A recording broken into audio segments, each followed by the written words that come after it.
on connection, the initial connection, normal reconnection. Sure. Staff has always interpreted the rule like this, as in the charts, as far as the 1 trip and 2 trip and the normal reconnection. Ever since I've been here the past year and I've made miscellaneous service charges, we've always based on the same characteristics. So this is nothing different than previous cases.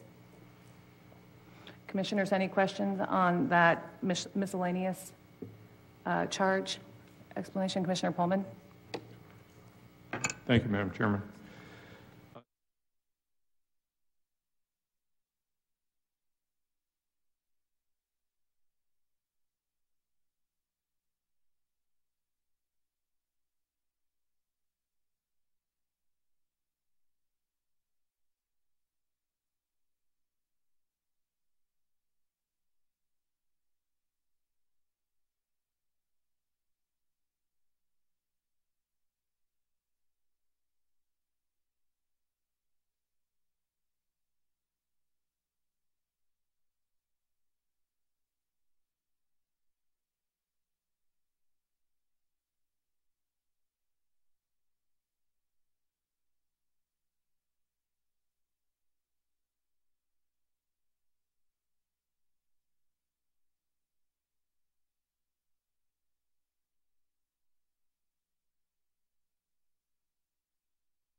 Good evening, everyone. Welcome to the special City Council meeting, August 16, 2017. Sir, could you do the microphone? Went off. It went off again. Oh, there we go. It went on. Welcome to the special City Council meeting, August 16, 2017, at 5 p.m. First order of business is to say the pledge. Please join me.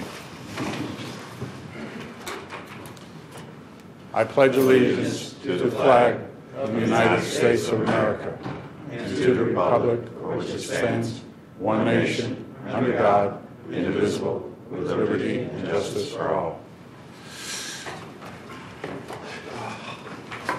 All right.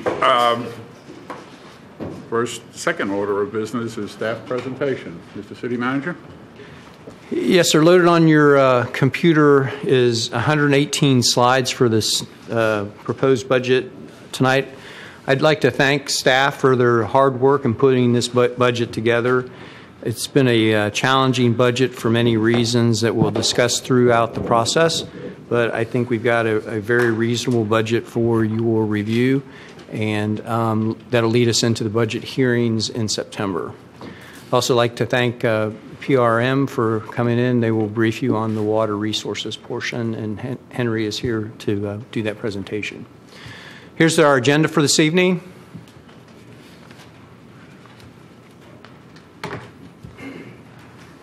Next slide, please.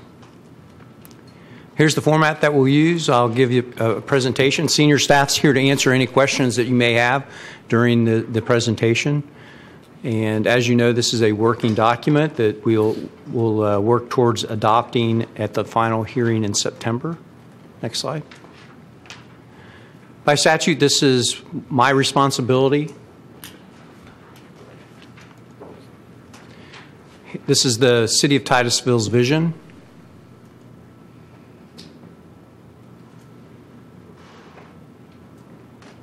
Next slide. Our mission statement.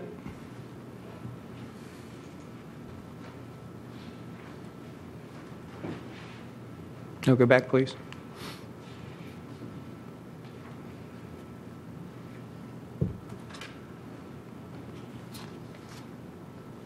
Next slide.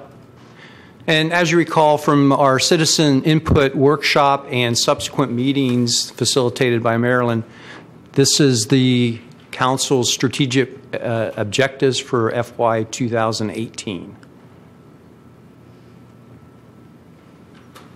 It's in your pocket. Next slide. Now we're going to get into the budget itself. This is the budget environment that we built this budget on. State revenues are minor. We have minor increases in that. Personnel costs remain in check. This is the third year of our personnel pay plan implementation. And we have been able to keep pace with the cost of living adjustments as we go. We are part of the National Healthcare Challenge. Right now, our healthcare costs continue to increase. We've had steady, large increases over the past 3 years. Property values continue to increase, but they're not increasing at the rate that we would like to see. And as we go through this budget process, staff has over $10 million in unfunded operational and capital needs. And I'll get into those needs in a little bit more detail. This is the budget priorities that we set to build the staff. As you know, we are anticipating growth in our city, so we're adjusting our staffing levels to accommodate that. Number one on the list is to invest in our employees. We're working on restoring pay, benefits, and offering best practice professional developments to recruit and retain a good quality workforce. Our citywide continuous improvement using Lean Six continues to expand. We've got some very exciting projects in the works right now. We've completed to date over 26 projects. We have 17 in the works, so we're really pleased with the results of that. Next slide. We began building this budget trying to keep up with the cost of living index, which is right now 2.34%. So the initial staff prepared the budget with a 3% over current operating budgets. When we actually went to balance the budget, we found that we weren't able to do that. So we began cutting some of the needs of staff to get down to our current level, and that thus produced the $10 million shortfall for us. We continue to focus on operating budgets to improve public safety, health outreach, and recreational activities as discussed in your strategic view. We also have been able to maintain our general fund emergency at current rates. Next slide.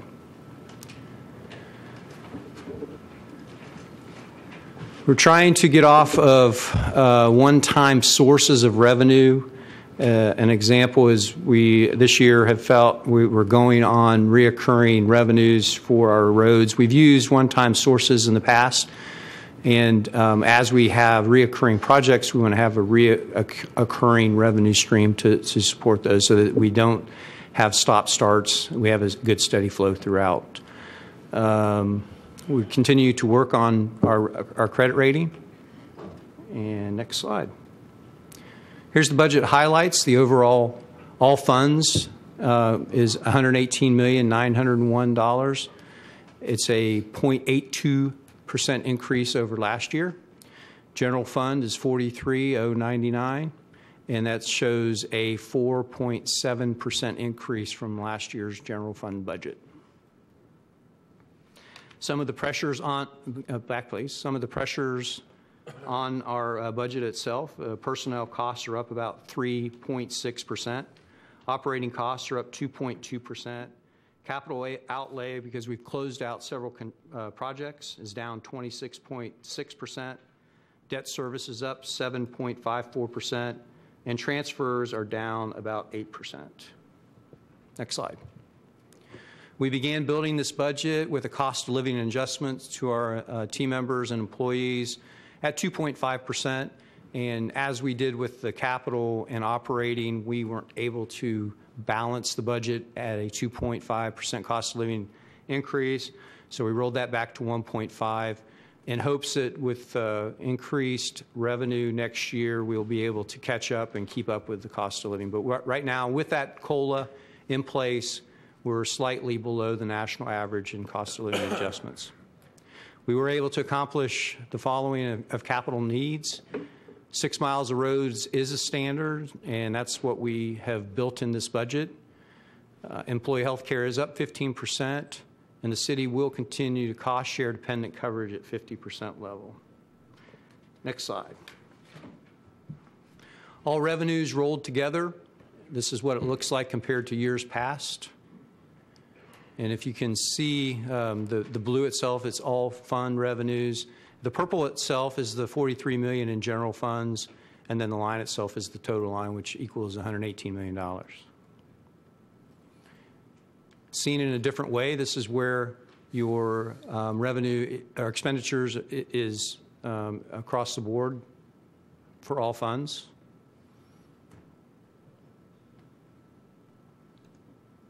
Next slide. Next slide.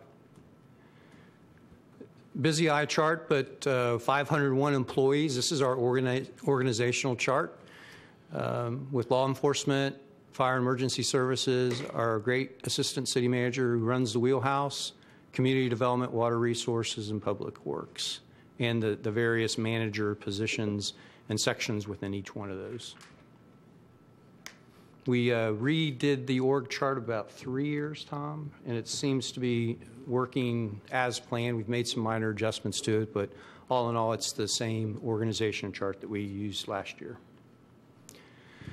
Staffing levels, as you're aware, went from 521 in 2008 and worked its way down to 478 in the 2012 level, held steady at the below 278 level until 2015, when we began to take a hard look at our staffing levels and trying to bring staffing levels back up to a reasonable level, as well as anticipating growth. This year's budget calls for 501 employees, with the mid-year adjustments being part of those.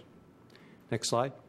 This is where the breakout is, and as in years past, you'll see that some of the FTEs that were built at mid-year, but we bring that to your attention as the effect is in the budget this year.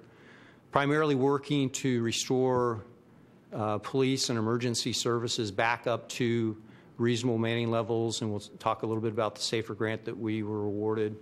And then also community development is just running on all cylinders, and we have had to make a couple adjustments at mid-year and as well as at this year. But a total of 6.5 full-time equivalencies to add to our staff this year. The SAFER grant, I think the title says it all. Staffing for adequate fire and emergency response. We worked very hard to get this. Credit to Chief Woodward and his team. The SAFER grant found us to be deficient in our manning levels and awarded us 9 additional firefighters to be brought in over a 3-year period. And I'll describe the funding for that itself. And interesting, we're at the same manning levels that we were in 1984. That's 34 years at the same manning levels.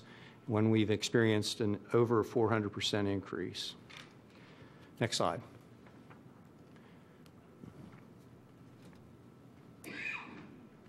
We've been running 3 firefighters per vehicle itself, which is at the minimum manning levels, but fighting a fire in August in Florida, minimum just doesn't cut it, so we're working hard to bring that back up to 4 on each vehicle. Next slide. This is how the funding works. $948,000 over a 3-year period. This year, first year, year 1 and 2, the federal government picks up 75% of the personnel expense. That's $348,000. And we pick up $128,000, which is 25%. And then when you reach 2020, it kind of flips. Federal government picks up 35%. We pick up 65%. Our portion now is $333,000. And then the final one is a little over $500,000, working with both personnel cost and operating, which is equipment. We have applied for a COPS grant, Community-Oriented Policing Services, with the U.S. Department of Justice. We are currently 12 officers below state per capita. This grant will bring on 4 new officers to the police department. And as you're aware, additional officers will allow to bring our crime suppression unit back on and bring school resources into our elementary schools, which we believe is desperately needed. Next slide. Here's your general fund. The general fund revenues themselves, as noted in blue, property taxes generates approximately 29% of your general fund. Property taxes, or property tax values, again, are increasing. They've increased slightly since 2014, but they're a steady increase, but not a good return that, as you saw from 2009 to 13, the drop in value has not returned at that same pace, but steady is as good as not being increased whatsoever. Millage rates. 2016, we're at 7.9 mils. We rolled back last year, and we built this budget at the current 2017 millage rate. Ad valorem, next slide, please. Ad valorem revenues are going up about $12 million in ad valorem. That's at 39% of your revenue that's generated. We built this budget at 7.6575, which is 6.29% above the rollback rate of 7.2046. With that additional 6.29% yields $762,000 when compared to the rollback. The rate's billed at the same millage we built it last year, and council approved a tentative millage rate of 7.925 mils, which is by law as high as you can go. It's 10% above rollback, which also generates an additional $428,000. Next slide. This is where your general fund revenues are coming from. And you see interest rate is up a little bit. That's why interest earnings up 43%. And that's because we're finally making some money on our money that's in the bank, and due to market changes. Comparing FY17 adopted to FY18 proposed, you see the change of approximately 4.7%, rounded to 5, which is $1.94 million. As I said, we built the millage at our current. Franchise fees of 3% from water and electric franchise. Permit fees are up 14%, and minor decreases in local option gas tax and supplemental tax revenues. Next slide.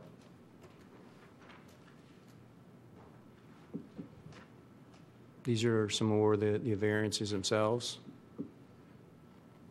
We did have to transfer money out of the OPEB trust fund to cover retiree health insurance, and you'll see that throughout the presentation of how much. This is the general fund portion of $450K, but within each one of the enterprise funds, you'll see the amount as well. Next slide. This is how the expenditures of the general fund, about over 50% go to public safety. As you might expect, labor-intensive, 24/7 operations. Public works and general government are your next highest expenses.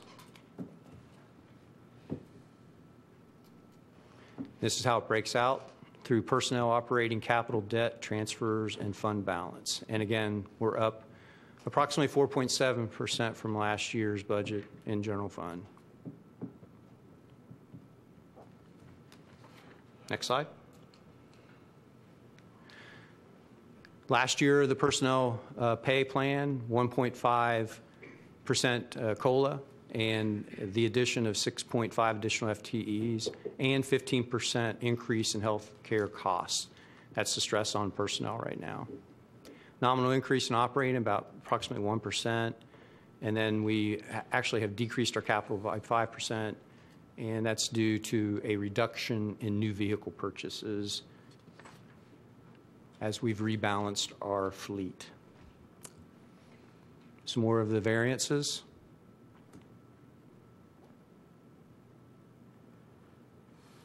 Transfer out again is we had reoccurring or one-time revenues last year. We were able to slide over into helping with our roads. We don't have that this year, so we did have to transfer money out to accomplish that.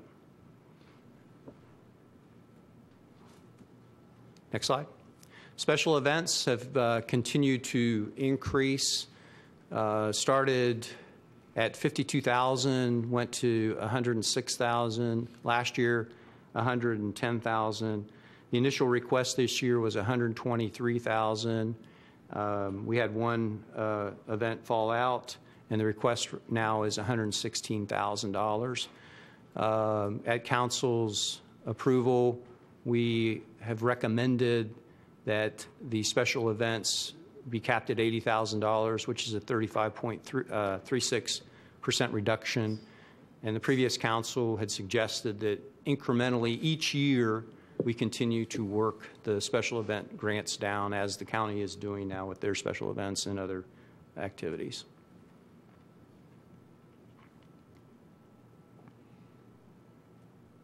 Rather than have council pick and choose, we decided to go with a flat rate, 35% cut across the board, which we've shown that yielded $41,000 from the $116,000 request. Next slide. Special revenue funds. First is the CRA. Next slide. This is how the revenue is generated. Approximate $858K budget, 302 from the county, 556 from the city of Titusville. And as you know, this is what those funds are used for. And the next slide shows you exactly where they're used. Personnel cost, operating, and capital at 312. And CRA tentatively approved these particular projects. What's not listed here, and we'll add some changes to this and other small minor adjustments, is the CRA board approved bringing a maintenance man on to work in the CRA full-time. That'll fall under Public Works as a Public Works employee, but be funded under the CRA. So that adjustment will come before you at the next budget hearing. Next slide. Debt service, we're doing good.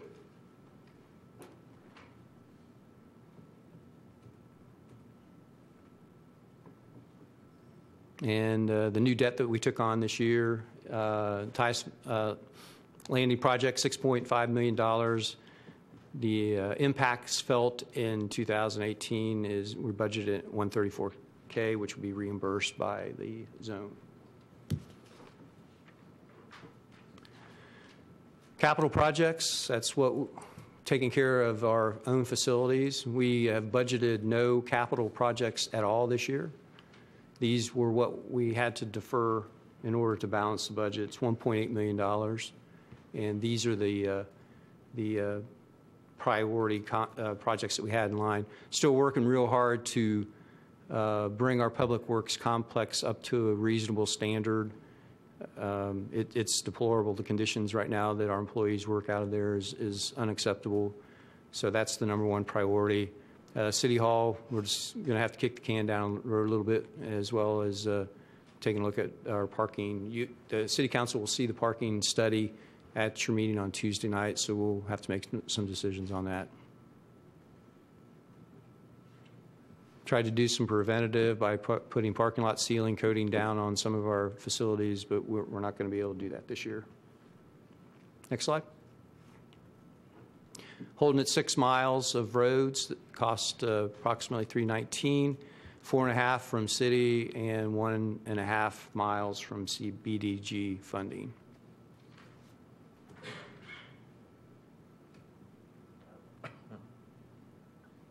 These are some additional deferred projects. The Whiteway light replacement project's been deferred from the last 5 years.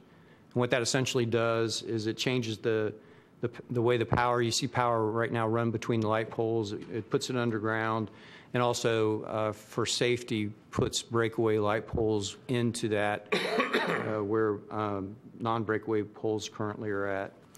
We're just not going to be able to get to that this year. Next slide. Here's where you're at in roads. That big bump in 2010 was a federal grant. We were able to accomplish 18 miles. We budgeted, you see 15, 16, 17 over the 6 mile line. We budgeted a little less than 7 miles on each one of those years, and we were able to put additional capital on those particular roads, and asphalt prices were down, so we wanted to run as hard as we could while asphalt prices were down. We're hopeful that budgeting at 6, we may be able to get some additional miles depending on how the contract's set. CRA, these are what CRA boards tentatively approved.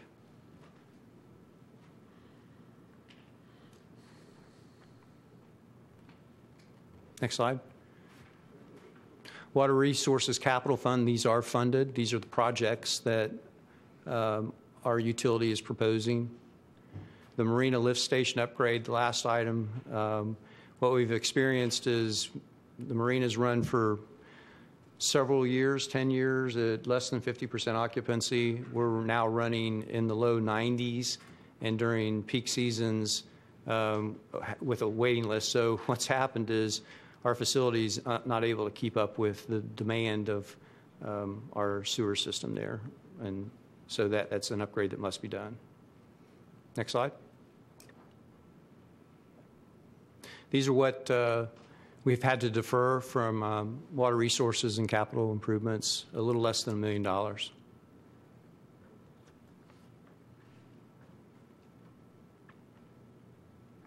Stormwater Capital Fund, this is the breakout.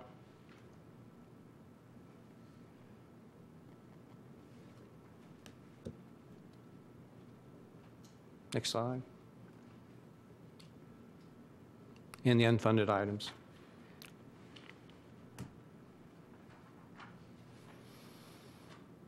Onto the enterprise funds, solid waste fund. This is charges for services, and then this is the revenue that's generated, and then you'll see the expenses in the next slide. But it balances at $417,015.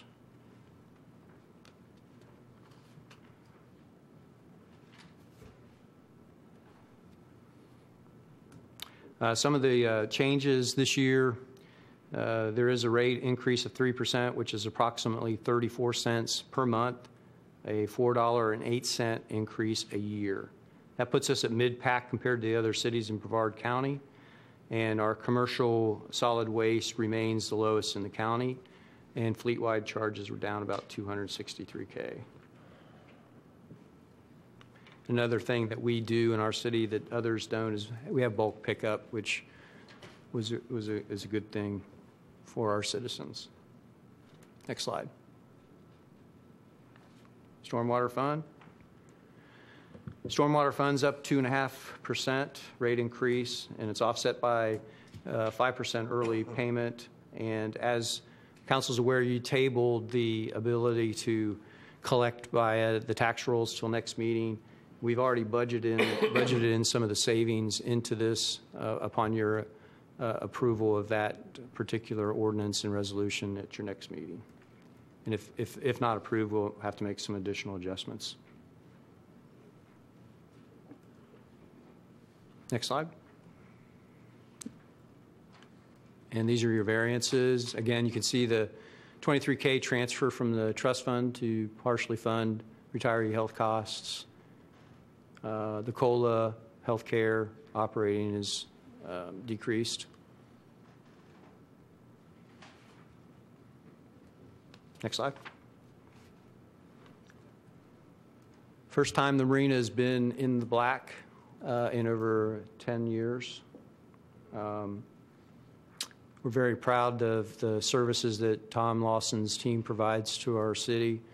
The first time, again, that we were shown in the black, and it's through the charge of service.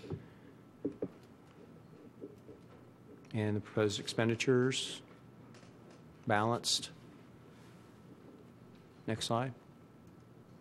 We're proposing a minor rate increase in order to catch up with some of the deferred maintenance in the Marina to make our facility better. First rate increase since we've had since 2009. The survey of the slip holders, both transient and yearly and monthly, say that we're still the cheapest on the intercoastal waterway. So there's really been no effect on that. Water resources, next slide.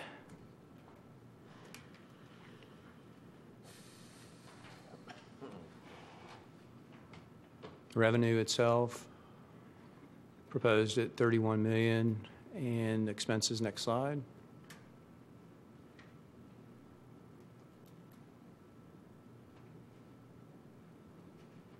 Next slide. And here's your variances.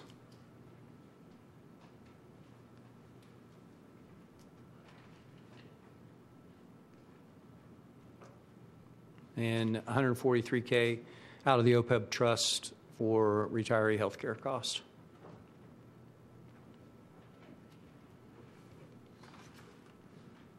Next slide.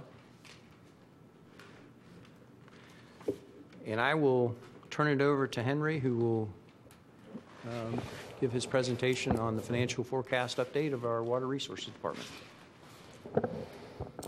Mayor, members of the council, as Mr. Larice indicated, my name is Henry Thomas with the firm of Public Resources Management Group. Also with me this evening is Jeff Wilson. Jeff prepared the analyses that we're going to present to you this evening. The purpose of our annual review is to keep a rolling 5-year forecast snapshot for you to review. And based on that, the council in the recent past has been annually making decisions on rate changes so that we continue to maintain the projections and update them annually and make adjustments as necessary to meet the enterprise fund's needs. Obviously, a big important factor in utility rates is the capital expenditures, the needs for repairs, upgrades, and expansions of the system when required. Again, water, wastewater utilities are very capital intensive. In addition, you have outstanding debt, and we test the compliance with the requirements of that debt. I'm pleased to say that in this year you actually received an upgrade from A+ to AA-. It's really critical with a capital-intensive utility system to be able to maintain creditworthiness so that when you do need to go out for expansion capital and other needs from external sources, you have a sound financial position to leverage off of. So that's a real good outcome. It really reflects many years of good stewardship on the utility system to maintain the financial position as well as the system itself. The other thing we look at is the available cash. We want to make sure that you have cash balances to fund capital projects and maintain adequate working capital. Our goal is to maintain an operating reserve target of 90 days of operations and maintenance expense. When we have monies in the fund that exceed that, we can use those as required to be able to phase in rates. And as you know, in the recent past, we've been trying to have steady, small increases each year that your citizens can absorb in their budgets reasonably. So the expenditures that we fund from rates, again, include the operations and maintenance expense, of which labor costs, chemicals for treatment, and energy costs are among the biggest ones. We have typically two types of renewals and replacements that we fund. One is the ongoing needs associated with replacing lines in the system, rehabbing lift stations, pumping facilities on the water side. You continue to replace your 2-inch lines that are being upgraded to 6-inch lines, and that's all part of the ongoing renewals and replacements.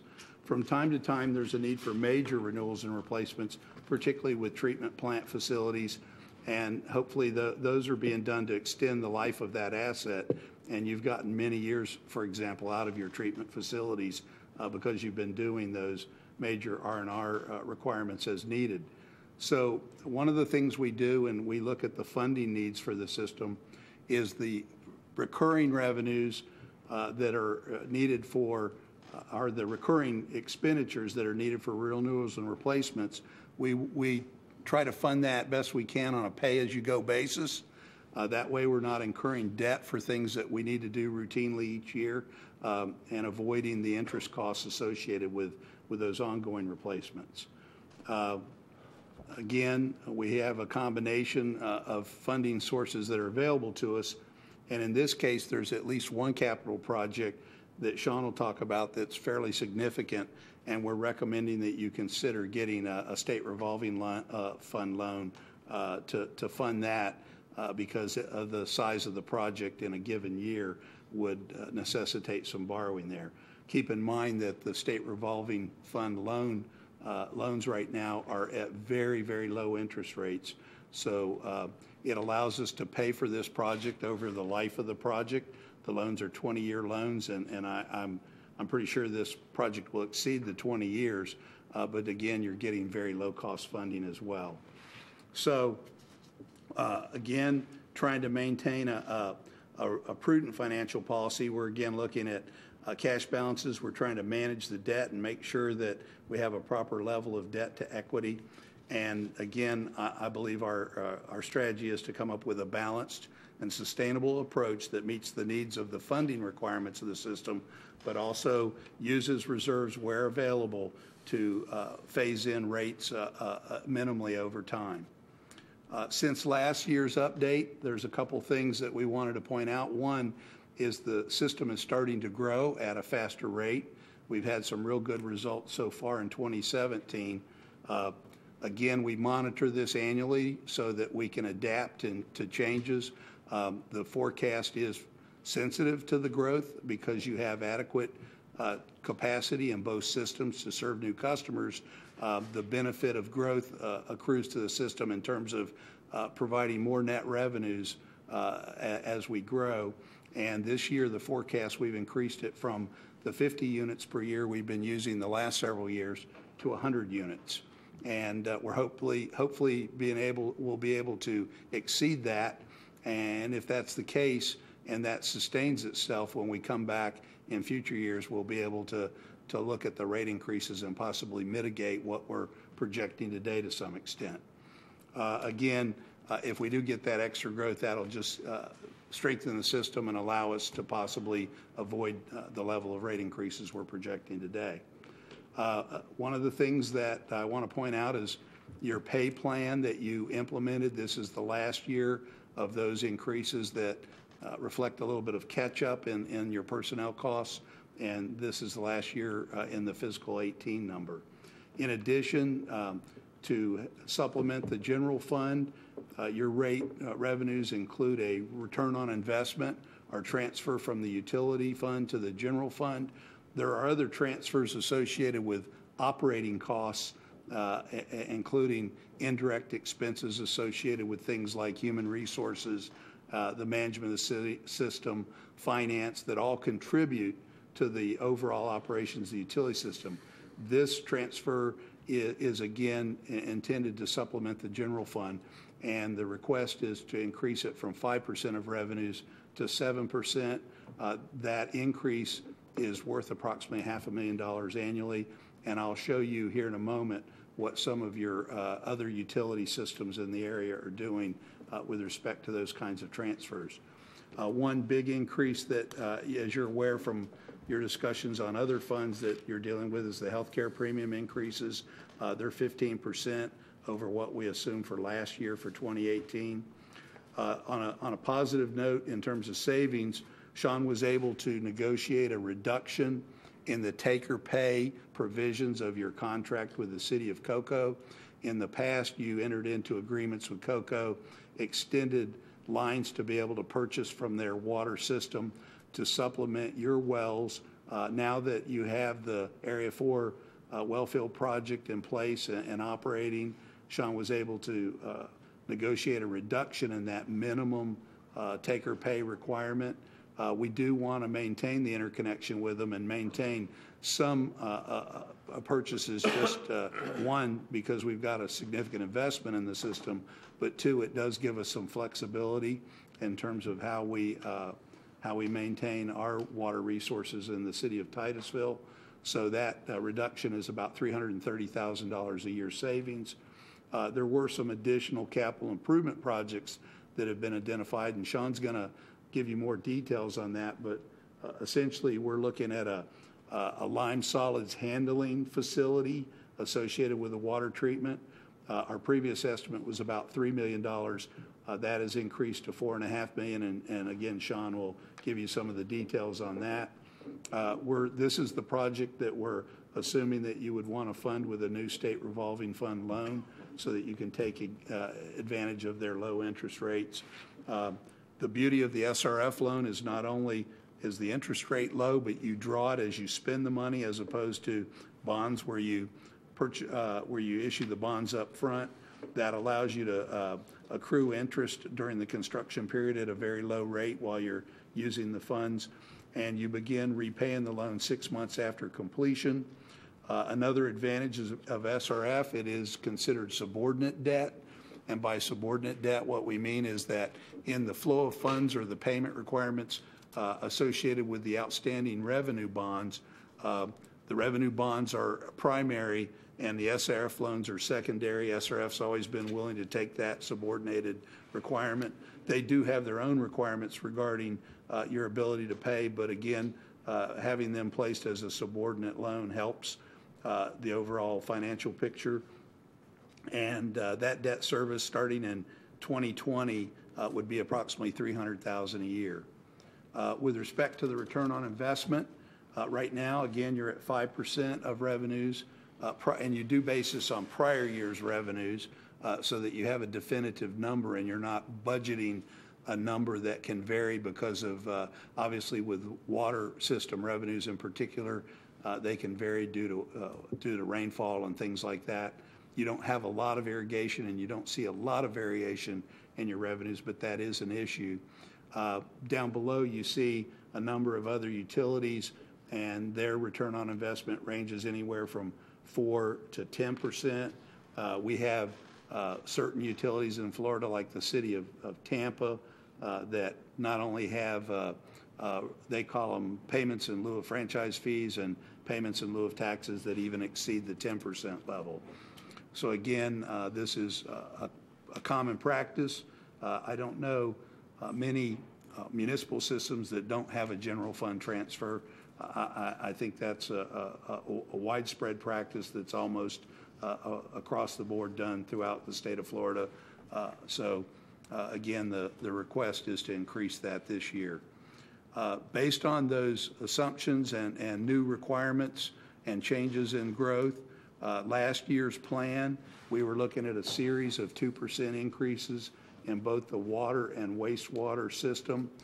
This year, we need to bump that up just a little bit in 18 and 19 to reflect these, one, the increases in health insurance, the increases in the transfer to general fund, and to fund the increases over time, because we're phasing these rates in, for the increase in the lime solids handling project and other capital needs. So now we're looking at 3% increases in 18 and 19, followed by 2% projected increases in 20 and 21 for both systems.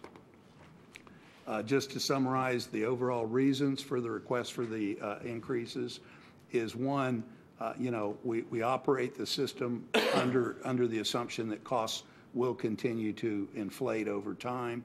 The O&M included in this plan is really running about, it's averaging about 2.5% a year, which is pretty good performance relative to inflation and what's happening in other communities. These, again, O&M includes your power costs, your chemicals, your insurance, and obviously the big number, the personnel costs. Again, the additional rate increase for the ROI transfer is built into this new request, as well as the pay plan and other funding needs.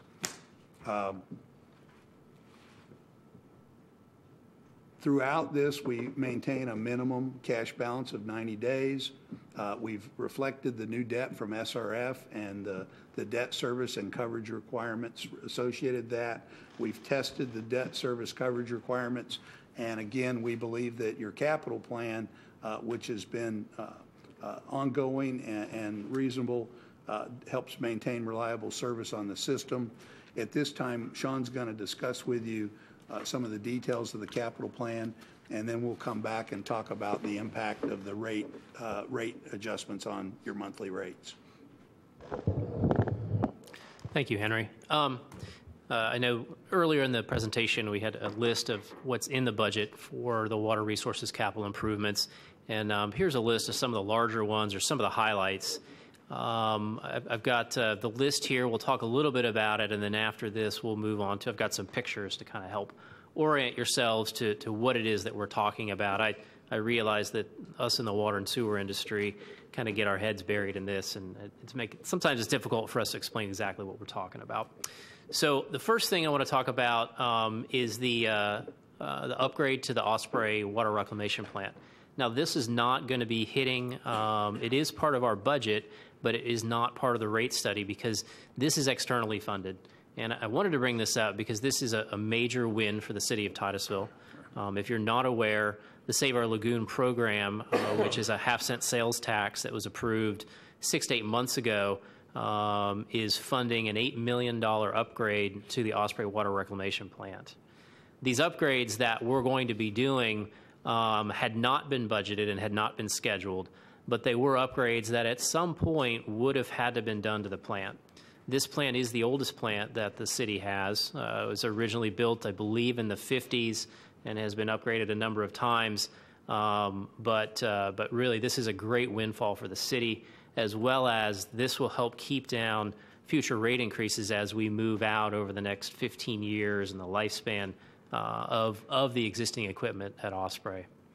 Some of the other things that you see on the list here, I know City Manager talked about the City Marina lift station, as well as our upgrade and replacement of water lines. That program is where we're taking 2-inch water lines and replacing them with 6-inch water lines. And we've been at this project for, I believe, 14 years. At this point, we've replaced 26 miles of pipe, and we've got 13 more to go. So it's been a very successful project for the city, as well as it has a real direct connection to the quality of the service that we provide our customers.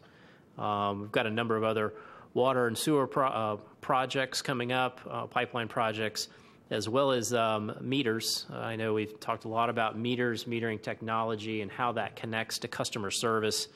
In the budget, we have a replacement of 1,800 meters, as well as some additional funding to upgrade about 2,500 of our new style meters. So this is going to have some major improvements and some real differences in our customer service. I know Henry mentioned a couple of times the solids handling project at Morning Dove, and I think what we've seen, there's just a twofold reason for this. We're seeing increases in construction costs, and I know we've highlighted that CPI is around 2.5%, but we're looking at construction now is going up anywhere from 10 to 20%. We're seeing construction costs go up. And I've seen that from other utilities, and I think it's obvious when you look around town that there's a lot of building going on. So competition has increased. We find it also difficult now to get people to bid on our projects because they are so busy. So we're facing a different environment than we have back a few years ago. One of the other things I'd want to talk about as far as Morning Dove goes, the solids handling, that has a direct correlation to Area 4 as well as COCO. And on one hand, it's great that we're saving a lot of money that we're on the purchases from COCO, but what that means is we have to replace that water with our own. So that's part of why we're having we're treating additional water, as well as now we have additional needs for lime associated with the Area 4 project. So if we'll go on to the next slide and we'll look at some of the pictures. What I'm kind of hoping to convey is just the scope and the scale of the things that we do and why these numbers are so big. This is some pictures from a recent wellfield rehab project. We have a number of older well fields in the city, and now that Area 4 is online, we're able to rest and go back in and rehabilitate some of those older wells and basically kind of put that water in the bank for the future. Next slide, please. Another one of our capital projects is redoing the high service pumps at the water plant. And so far we've installed one and rehabbed another one of the high service pumps. And that final high service pump will be refurbished during FY18. And what that'll mean is we'll have 3 like new water pumps at the water plant. And if you haven't been to the water plant in the pump room, those pumps distribute the water to all of our citizens. Next slide, please. Here's a picture of some settling tanks. This is going to be part of some of the work that will be done at Osprey. I think you can see just the size, the scope, and the scale, and why it's easy to come up into the multi-millions of dollars. Next slide, please. This is a picture from a previous lift station upgrade. This is quite a bit bigger than what the Marina lift station is, but the idea is that these basically we have tanks in the ground and the sewage collects there and then gets pumped out into the system. Next slide, please. Here you see a water main replacement project. Once again, you can see we deal at pretty low depths, as well as major equipment it takes for these installations. This is a photo from some plant headworks projects that we did previously. It's probably a little hard to see on this screen, but maybe on your computer screen, you can look at the rust and degradation on those pipes. And this is some of the pipe work that we did at Blue Heron, which is the newer wastewater plant. But we have more money programmed in to work on the buildings and other screening and other items there at the headworks for Blue Heron. So I think you can see it's a pretty rough environment at the headworks of a wastewater plant. If you've not visited, it has a certain characteristic that you just can't miss. So hopefully with these pictures you can see some of the scale of the items that we work on. Henry? Thanks, Sean. So based on the recommendation of a 3% rate increase, what that proposal would do to monthly bills is what we'd like to talk about next. And with respect to the water bill, the increase of 3% would result in an increase of 74 cents per month in the bill itself. You do apply a utility tax to your water service that is a general fund revenue, and that would would increase the total bill, including tax, to 81 cents a month. On the wastewater side, the current bill for 5,000 gallons of use is $50.49. It would increase to $52.01 or $1.52. Total bill increase from $78.88 a month to $80.21. That is inclusive of the utility tax and represents a $2.33 per month increase that's proposed for fiscal 18. We have also for you a smaller commercial customer that's using the same 5,000 gallons. Their bill again would go up the same 3% from $99.31 to $102.29. are about $2.98. And then with respect to a larger commercial customer, we've shown a 1.5-inch meter with 42,000 gallons of usage. This would be probably typical of some of your medium to large size commercial customers in the city. The current bill is $722. Again, the way we're applying the increase, it would go up by 3% or $21.07 a month for that customer. So with respect to where you stand on residential bills, your residential bill at 5,000 gallons for the combined water and sewer service is shown on this next chart. And it essentially for the vast majority of your customers are at the 5,000 gallon use or less, and that would result in a minor increase, again, $2.31 a month, and it would not significantly change your competitive position. Keep in mind that these other rates shown on this are rates that were in place at the time we prepared this comparison several months ago, and likely all of these utilities and a number of them that we're aware of will be increasing their rates in 2018 and beyond as well, because again, they operate in this same regulatory, capital-intensive environment that the city does. We were asked some questions about the rate structure. The rate structure has been in place for the city probably now going on 20 years. That rate structure was designed to minimize the use of potable water for irrigation. It has resulted in the city having some of the lowest per capita water use in the state of Florida. It does have significant increases in pricing as you use more than 5,000 gallons, which we target as essential indoor use. And then again, at 10,000 gallons and above, it goes up. And at 15,000 gallons and above, it goes up. What I've shown you here is we had some questions asked about the structure of the usage charges and how we might be able to give some relief to those that are in what we call the second block, or their bills falling between 5,000 to 10,000 gallons a month. Again, you do have some homes, probably with large groups living in the home, whether it's extended family or children that do use more than 5,000 gallons for essential indoor use. The 5,000 gallons is sort of a target based on 2.5 person average household. So this just shows you that, again, the first set of columns are the consumption or the gallons that are billed at each level per 1,000 gallons. With your new metering technology, I suspect that down the road we're going to start billing maybe in hundreds of gallons and someday even per gallon. But right now we bill a rate per 1,000 gallons used, and of course the meter it does reflect those uses at that level. 73.48% of your customers, our bills are between 0 and 5,000 gallons a month.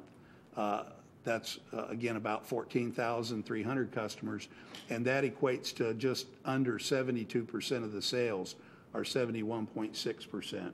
When we look at the second block, which goes from 5 to 10,000 gallons of use, in that block, about 19.4% of the customers' bills fall into that.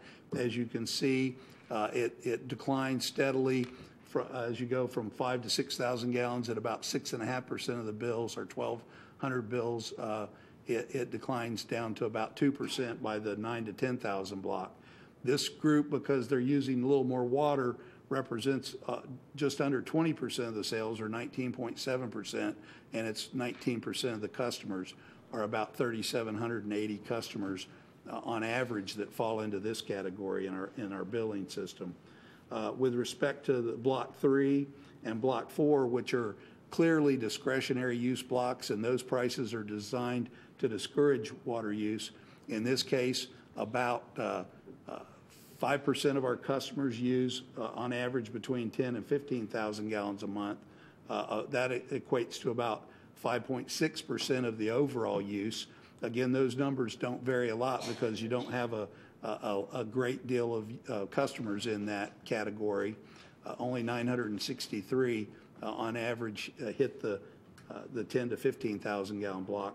And then the above 15,000 gallon block, we've got about 400 customers on average that hit that block, and their bill, again, is based, there's about 2.2% of the customers and about 3% of the use. Now, keep in mind that these price increases aren't applied to the entire bill. The price increases in the usage stay the same through the first 5,000 gallons of use, and then the use between 5 and 10 is at a higher rate, and between 10 and 15 is at a higher rate. And again, the rate is blocked, or we call it tiered, with increasing prices as use goes up. Now, part of the reason for that is in order to get your consumptive use permits, this is something that the water management districts require of all the potable water utilities that they regulate. With respect to the 9,000 gallon, because that's kind of where we're at with regard to that second tier at the highest use in that tier, we've shown another comparison here at 9,000 gallons. And I know we've talked to you in the past about the fact that while your typical bill and the majority of your bills, the use is right in the middle of your neighbor's billing in terms of the comparison. But with respect to higher uses, because of the nature of your conservation rates and the fact that the city many years ago, based on limited water resources, put in a fairly significant conservation rate structure, you move up a little bit in the comparison, but not significantly higher than the average bills charged by your neighbor. So you can see here that your existing and proposed rates move a little bit to the right of the center on the comparison at the 9,000 gallons. So the other thing we attempted to do was estimate, based on our billing data and the number of customers and gallons that are in that second block. The question was asked is, what would it take to eliminate the increase in the second block so that all the customers between 0 and 9,000 gallons of use could see that lower rate that's in the first tier? That difference in the rate is $1.59 per 1,000 gallons used. It goes from $3.17 to $4.76. That's based on the new rates that we're proposing with a 3% increase included. The consumption in thousands of gallons that would be applied is about 156 thousands of gallons per month or per year. That revenue loss, if we were to set that second block at $3.17, just like the first block, would be approximately $250,000. So again, under your current rates of $8.3 million, what we would need whole and get the same revenues if we reduce that block is we would eliminate the block, but then the rates would have to go up an additional 3% over the current proposal to be able to accommodate that reduction in that second block. So based on what we've analyzed for you for this year, we're recommending that you consider adopting the 3% adjustments in fiscal years 18 and 19, and then we'll come back to you and hopefully we'll see a little more growth and be able to mitigate some of the projected increases. If you do not do the additional adjustment, the additional percent that we're proposing this year over last year's plan, you would have your funding for the utility system decrease by about $500,000 annually over the 5-year plan. That equates to about 26% of Sean's capital plan. Again, we believe these rates should be adequate to fund your capital needs as Sean has identified them, including your operating expense projections and your capital improvement programs. And if we implement these rates, we're projecting that all of your bond requirements, rate covenant requirements, and the city's financial policies will be met. So that's what I have to present to you, and I'd be happy to try to answer any questions you might have. Any questions from council? Go right ahead. Thank you. So thank you for the information on the moving of the blocks, or the at least clarifying if we were to pull people out of the second tier rate, what the impact cost of that would be. by chance, and I saw that the percentages of persons within the block specific to the usage based off the thousands was broken out in data.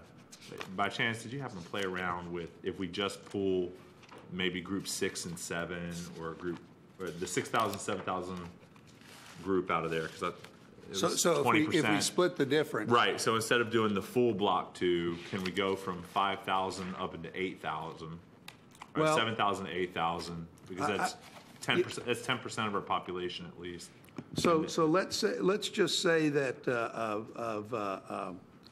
this is going to be real rough estimate. Thank you. Because I don't have the details. Sure. But if you look here on this chart, if we go back here and you look at those using between 5 and 7,000 gallons, it equates to about 11% of that group. Right. So instead of, and there's 3,780 customers, the usage there would then be, let me just real quick do some calculations here. Thank you. My calculator's been on the fritz. Can you do this for me, Sean? This calculator is somehow not working properly for some reason. Okay, so now you've given me a calculator I'm not familiar with, so let me just take a second, guys. My calculator is a little unusual in how it works, so plus.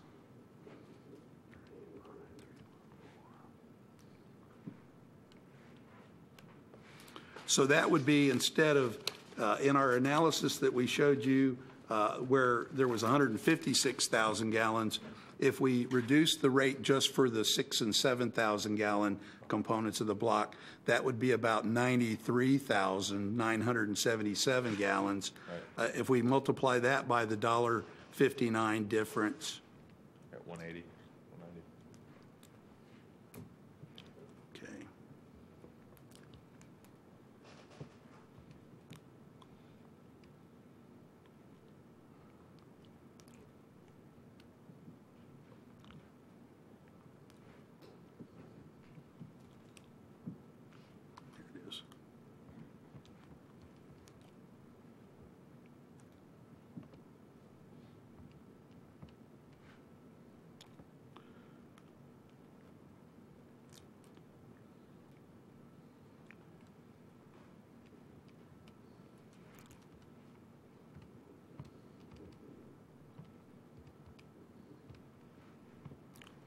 That would be about 148,000 revenue that we'd need to make up rather than the 250.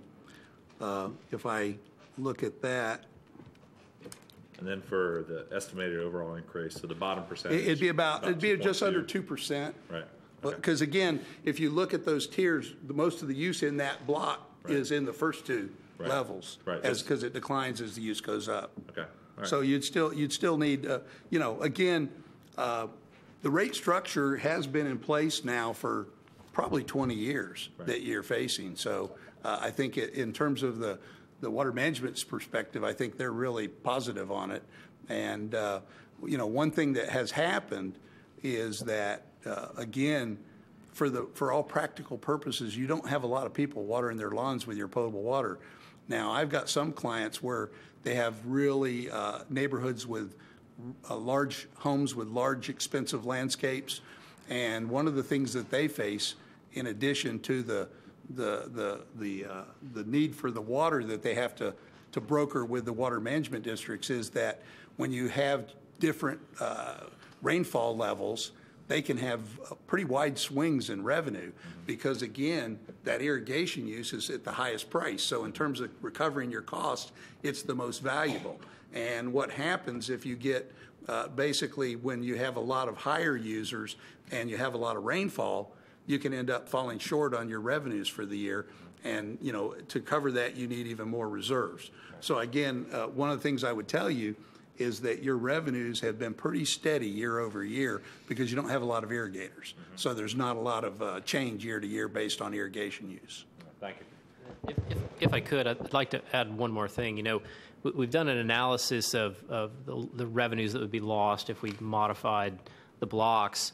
But I think one of the things that we also need to think about is that this increased block theory it's a way to give a message to our customers to conserve water. And we do that through their pocketbook. Now, if we change that, that message will not be the same as it currently is.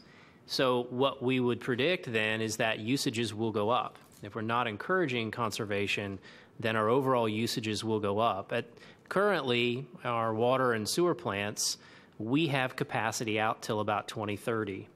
If we see changes in the usage patterns and increase, those projections will go down. And so what that means is the time that we will have to start planning new well fields, new water plants, new wastewater plants comes a lot faster than 2030.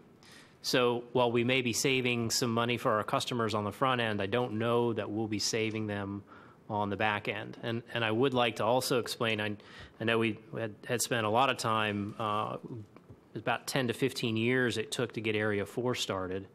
So if we would, the next source of water that we would be looking at is going to have to be desalination. We will not be finding another well field. We will not be building new well fields. And I just want to let everybody know that when we found the Area 4 well field, it was the next cheapest segment of water. It was the next best deal that we could find for a raw water source. When we compared that to other options, including desalination, which is where we would have to go next, those costs for treatment per gallon are about 400% what they are for well water. So the next step that we take, the next thing that we do, will be much, much more expensive than the Area 4 well field. So I just want to send that out as a warning that as we may be changing things today, we may be looking at even higher costs in the future. And I would add that from a industry standpoint, that 5,000 gallons is a pretty typical level that the tier changes at, because this indoor use at roughly 5,000 gallons for a 2.5-person household is widely accepted, and the majority of the rates, the tiered rates do have differences from community to community, but quite a few of them are changing at that same 5,000 block. It's the common practice. Any other questions? I'd like to continue. Okay, on to internal service funds. Next slide. This is fleet funded at $3.2 million, which is a down 7.6%. And this is, of course, our fleet maintenance of our citywide vehicles. We've also consolidated some vehicles, and you'll see in the vehicle purchase plan, we have no plans to purchase any new vehicles. These are all replacement vehicles. Information technology budgeted at $2.36 million. That's flat from last year. It's still budgeted at FY17 levels. Next slide. These are the proposed vehicle replacements, and $1.292 million. And as you see, as we go through these, as an example, the police department needed 16 vehicles. We were able to fund 10. We needed 3 side loader solid waste refuge. They're $275,000 per. We were able to purchase 1. So the next slide will show you the deferred vehicle list, which is over $1 million. And these are the vehicles that staff feels that they can defer. They don't want to, but that we're going to have to. Next slide. IT, there'll be another slide coming up. What's important is the total. Next slide. $450,000, and this is all IT stuff. I couldn't tell you what all this means, but what's important is they're at $450,000, and we've had to defer $420,000. And these are the IT capital that we had to defer. Next slide. Capital outlay. This equipment that we need to do our job.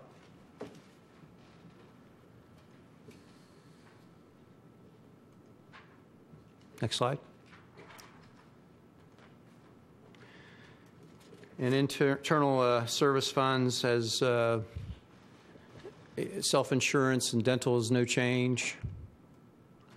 And loss fund is basically stable. Next slide. Healthcare costs are, as you're well aware, nationwide is running between 15 and 25%. We have increased our contribution by 15% this year, as well as continuing to cover our share of 50% of our employee contribution for dependents. We're still underfunded our health insurance, and as we did this past year, we're hopeful that our claims are going to go down so that we can catch up mid-year. Over the last 3 years, and I'll show you a slide next, our overall health insurance has increased over 50%. Here it is, and you can see in 2014 is when we started to go up. We underfunded a little bit in 14, and then we had a really bad year in 15. Again, hopeful that the claims would go down in 16. They didn't, and they continued to rise in 17, up over $8 million. We're funded right now at $535 and anticipated to go up to $585 in 2018. What we're doing about it, we're going to have to do some plan design changes to go back to FY14 contribution level of copays. We are in negotiation with our unions on some other items to help defer costs of our health care, and we're making some adjustment to prescription medications. Unfunded operational requirements. Take you through these. The 2 dispatchers at $90,000 is almost a critical need. This serves both our police and fire departments. The staff itself is way over task, and Chief Lau and Chief Woodward could chime in on that if you wish, but we've described the need of 9 firefighters and 12 police officers. Again, we had to defer 5 officers on this one, on this particular budget. Next slide.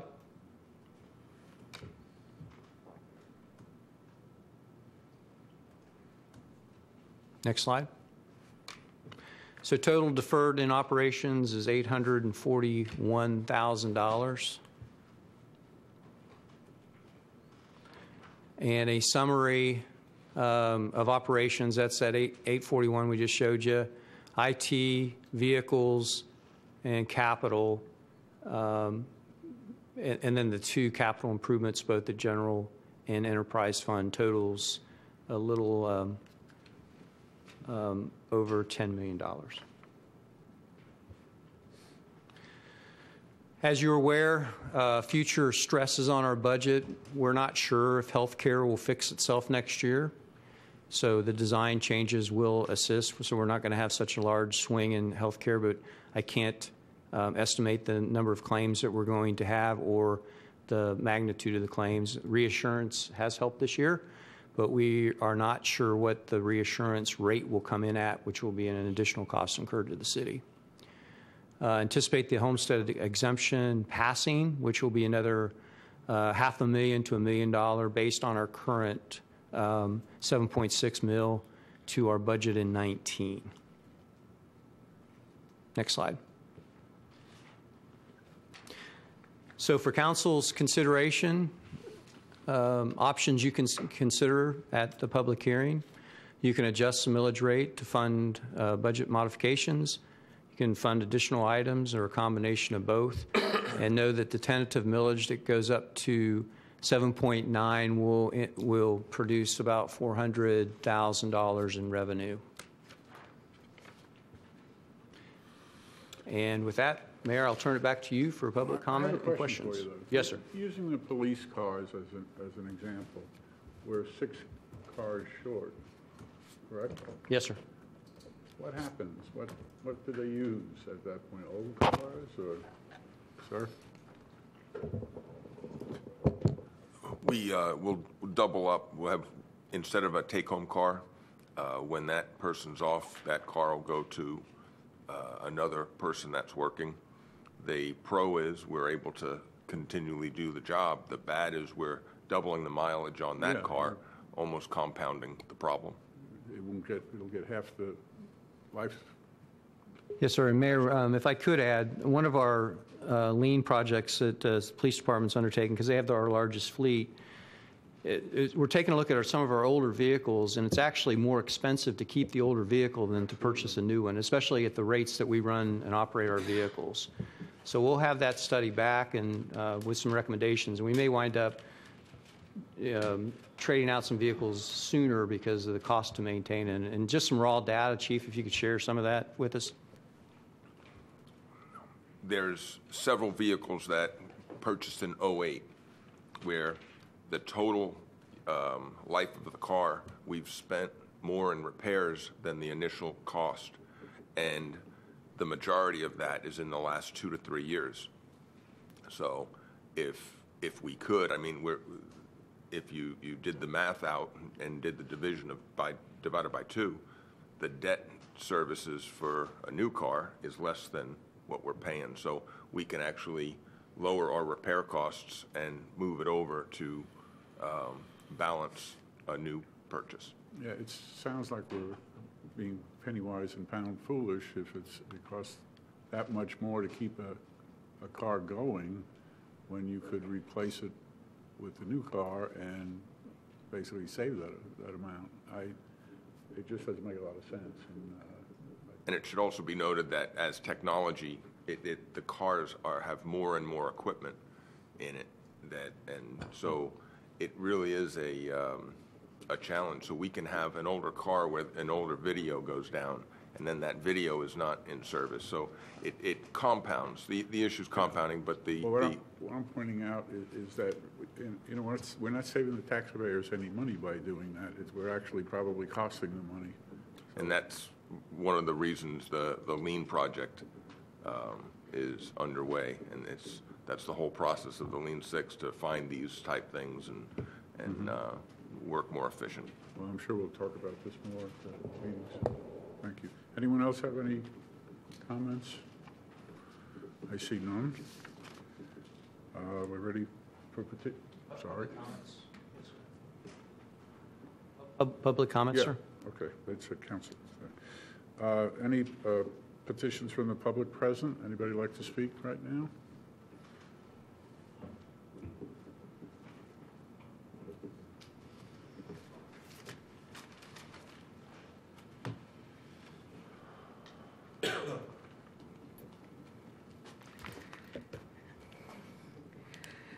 Good evening, Mayor and Council Member and City Managers. I'm Kathy Musselman. I'm the Executive Director of Greater Titusville Renaissance, and I have 2 of our board members, Mr. William Gary and Ms. Kate Cudini. And Kate also serves as an officer on the board. I wish to convey to you the importance of the role of Greater Titusville Renaissance plays in our community. GTR has evolved since the beginning of our organization, where initially it was a grassroots organization who rallied the community to come together to make changes for the betterment of our community. Today, GTR continues to rally the community with 100+ volunteers working on projects that support and enhance our economic development of Titusville and North Brevard. We look at GTR as a soft side of economic development, where we help improvements on the quality of life while other economic development organizations work on bringing in the businesses. We are currently working with the North Brevard Economic Development Zone with the operation of Co-Launch, a co-work space in Titusville, helping provide affordable workspace for startups and early-stage entrepreneurs. We are also spearheading the Trails Beautification Project with Keep Brevard Beautiful and other organizations to bring art and landscaping to our new trails throughout the city and North Brevard. We are planning to hold a new arts festival in February 2018 called the Playa Linda Festival of the Arts. We are collaborating with Titusville Art League, the Space Coast Fab Lab, Central Florida Film Groups, and other schools and organizations to create an all-encompassing arts festival, which will be held at Titus Landing. GTR has received approval from the Main Street program managed through the state's Historical Preservation Office to reinstate the Titusville Main Street program. With recent new developments in our historic downtown, we are primed for this program to take hold and bring more and new developments to our area. Titusville will be one out of 5 main streets in Brevard County. We have downtown Melbourne, Cocoa Village, Cocoa Beach, and the O'Galley Art District are doing very well through their Main Street programs. And we want Titusville to become a major Main Street in Florida. Since the beginning of 2017, we have clocked over 3,000 volunteer hours just this 7-8 months, which if you calculated and paid those volunteers, it would come over to $52,000. GTR is also... Do you need additional time? Yeah, if you don't mind. How much would you like to so you can finish 2 minutes? 2 minutes? Any objections from council? Okay. Go right ahead. GTR is currently working with the AG Development Group with the events management at Titus Landing to help make this project successful. GTR has been working on various fundraising sources. Unlike other nonprofits that focus on services to one group of people, we are working on economic development for our entire area. The grants we are able to obtain have been restricted funds and are project-specific, not allowing the funds to be used in general operating costs. Without GTR, who would provide these services? And we have a momentum going in the redevelopment of our area, so let's not have it come to an immediate halt. We ask that the city recognize the value that GTR provides for our city, and we ask the city to fund GTR $30,000 in 2018 to help our operations to continue. This could be funded between the city and the CRA budgets as you deem appropriate.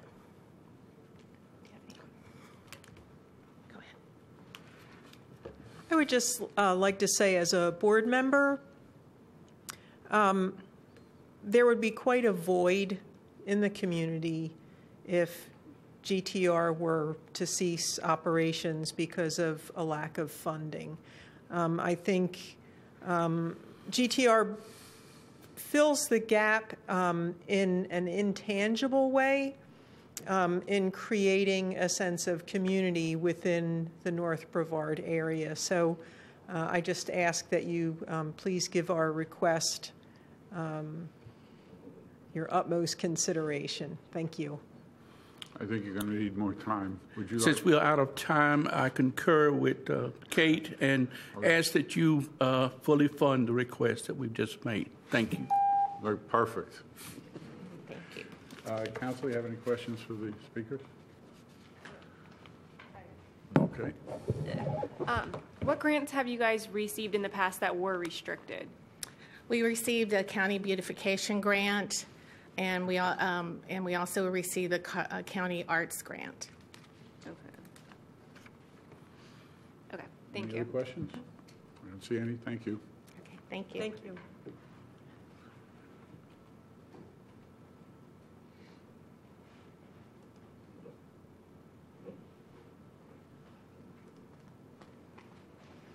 Good evening. Marcia Gedke, President of the Titusville Area Chamber of Commerce. I'm just here to say thank you. I guess 3 cycles ago, we took on or proposed a project to help you guys offset the administrative activities of the Space Coast Economic Development Commission and also the revenue that it was taking from the city budget.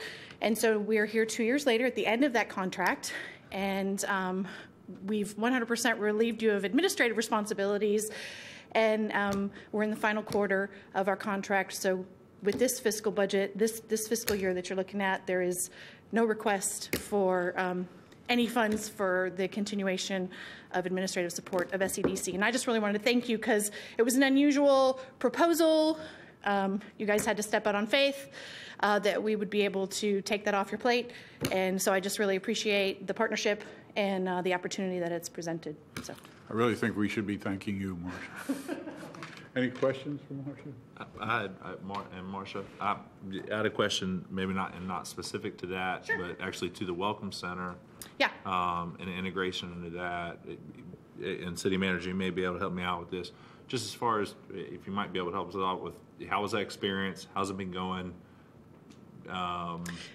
Welcome Center is going really, really well. I mean, we're right now. There's capacity within the staffing at the Welcome Center. Nicole's fabulous. It was a real great hire that I did, if I can take credit for it. I guess I was the one that interviewed her and offered her the job, but she's just fantastic. So there's some real capacity there that we're starting to utilize. We're utilizing it right now on the trail grand opening because we're coordinating those activities in concert with all of the agencies involved. But we're seeing solid numbers, 750, 800 people a month on average come through. Compare that to our friends in the central part of the county. When we go to events and activities, tourism related, the Cocoa Beach Chamber operates an independent visitor center there as well, out on the beach side, and they're seeing attendance and traffic of like 300 a month. So they're trying to figure out what we're doing up here. So it's really interesting. Now, they did do a location change, which I think has hurt them significantly, and they're realizing that. But still, it's great when you can stand up with a really high tourism area like Cocoa Beach and have bigger numbers through the visitor center. And the bike shop is doing wonderful things, drawing people in, holding events, activities. Certainly the downtown activities help that as well. But it's been a real pleasure working with everybody, and we look to try to expand those opportunities to maybe produce some revenue that could offset expenditures for the city on that as well. And I guess that's where I'm going from the expansion standpoint. Are we sufficient where we're at? Are we? Yeah, I mean, we're happy with the agreement that we have now as far as staffing is concerned, and we've greatly reduced the overhead, the additional overhead required because we were standing it up last year, so there was a lot of expenditures up front that aren't repeating in the budget this year, and it's really minimal requests. But I do think that there's opportunity to provide more information to the community and turn that into a revenue opportunity that could then offset the revenue that the city's putting into it for the staffing and some of the overhead of the facility itself. So we're ready to ideally, we would like to be cost neutral on it, Yeah. and then still provide a service. But I believe Marcia's being a little bit humble about the success of the Welcome Center. Some statistics that she didn't share is I think we've had visitors from every state except for four. We're like at 47, 48 states and like 23 countries and almost every continent at this point that have actually visited the Welcome Center. That inserts it into those efforts. I think it's similar to the Marina. You know, there's a change in policy and a direction that took, and that's gone through the roof. The Welcome Center, the numbers are great. People are using it. It's nothing but positive feedback, and I believe fishing where the fishing's good. So I appreciate that, and whatever opportunities are, I'd be welcome to explore those. Sure, and just to add to, we have an artifact from the Twin Towers that Chief Woodward was able to acquire after many years. We finally got it. We've moved that artifact into the Welcome Center in preparation for our 9/11 memorial service. And if you haven't seen the artifact, it's now in the Welcome Center. And our thought is by putting it in the Welcome Center, we'll get more people to see that artifact as the 700 or 800 people transient through that Welcome Center. And we'll probably leave it there for a month or so after 9/11 memorial. Thank you, sir. Thank you. I'd like to point out that we really haven't done any marketing yet that I'm aware of. Is that the case? So what we're seeing is just word of mouth, people hearing that we have a trail, and I think it's going to get a lot better when we do start to market. So We have marketed gently, but the trifold that we put out, and we have the second V out right now, but we didn't want to get too far ahead of what is available.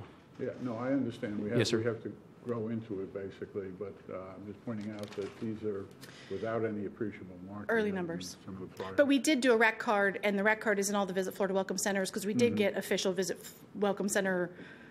Florida Welcome Center designation. So we'll be on their map next year, which will drive people in there. And we have a rack card up in all the Welcome Centers as well. So some preliminary work, but there's a lot more to be done. But I'm pretty sure we can get the TDC involved at that time. Oh, the TDC's been great help to us in a lot of things. Yeah, I'm talking about with marketing, though. Oh, yeah, so definitely. They use, and I'm on that board, so I will say it, that they do a good job. The staff down there are getting everybody out all over the place. So I think it's going to be great. Thank you. Thank you. Any other public comment? I don't see any. We're to council discussion on appropriations of estimated ad valorem taxes based on the tentative adopted millage rate of 7.9250. Any comments from anyone? Did you say yes? Oh, go ahead. No, go ahead. No, you sir, go first. You're fine. Okay. I think what we have to do at this point is ask staff to, you've heard what was said today, what was discussed, what you presented.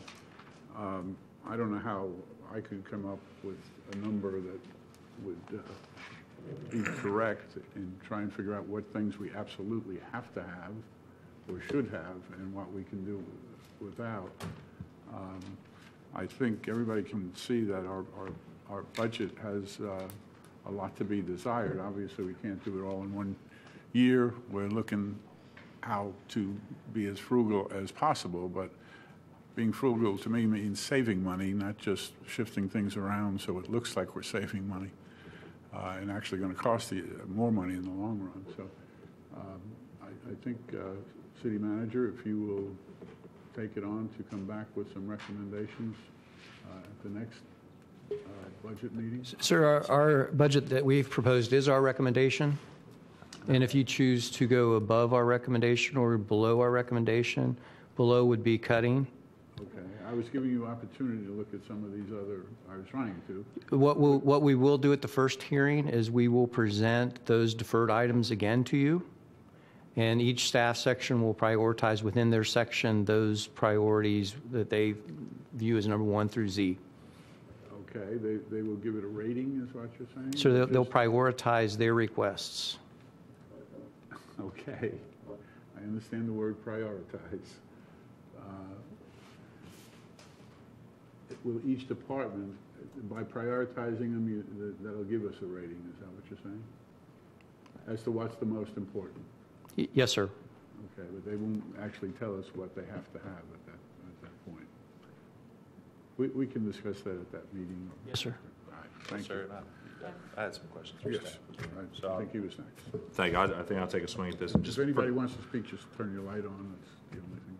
Thank you. And so just a couple questions. I made a few along the way. So if there's any that if there's any questions that just in further education, I'd be happy to take those separately. But so there were a couple for deferred expenditures. One was like an HVAC replacement. With my concern being is that if there's nothing being added, I think for I guess replacements of buildings along the way for this upcoming year. I don't know of any building that doesn't break, and so as a council, from a policy, I'm leery of that. I'd rather go into it and knowing something's going to break and then dealing with it now or ahead of time. So, like, there's HVAC replacement for $25,000. So I would be interested to see what that's about. The Harry T. Moore flooring. Kevin? I'm sorry. Go ahead. Yes, please. The HVAC replacement is basically we fund it every year, and it houses a pot of capital to replace units as they go down. You approved at the council last month 2 new units for the fire stations, a complete cleaning of all the fire stations' AC units. So this is our sinking fund to handle that as they pop up. If it's not funded, it'd be emergency purchase. We'd bring back to the council to ask for money out of reserves or out of other funding sources if it's not put in this format. And because it caught my eye, it's heating, ventilation, and cooling, and it's Florida, and it's the summer, and I'm going, that is going to break. And so, barring that there's a surplus fund already specifically dedicated to that, and we're just not appropriating new funds, I would be very nervous about that. So I would hope not to shift that.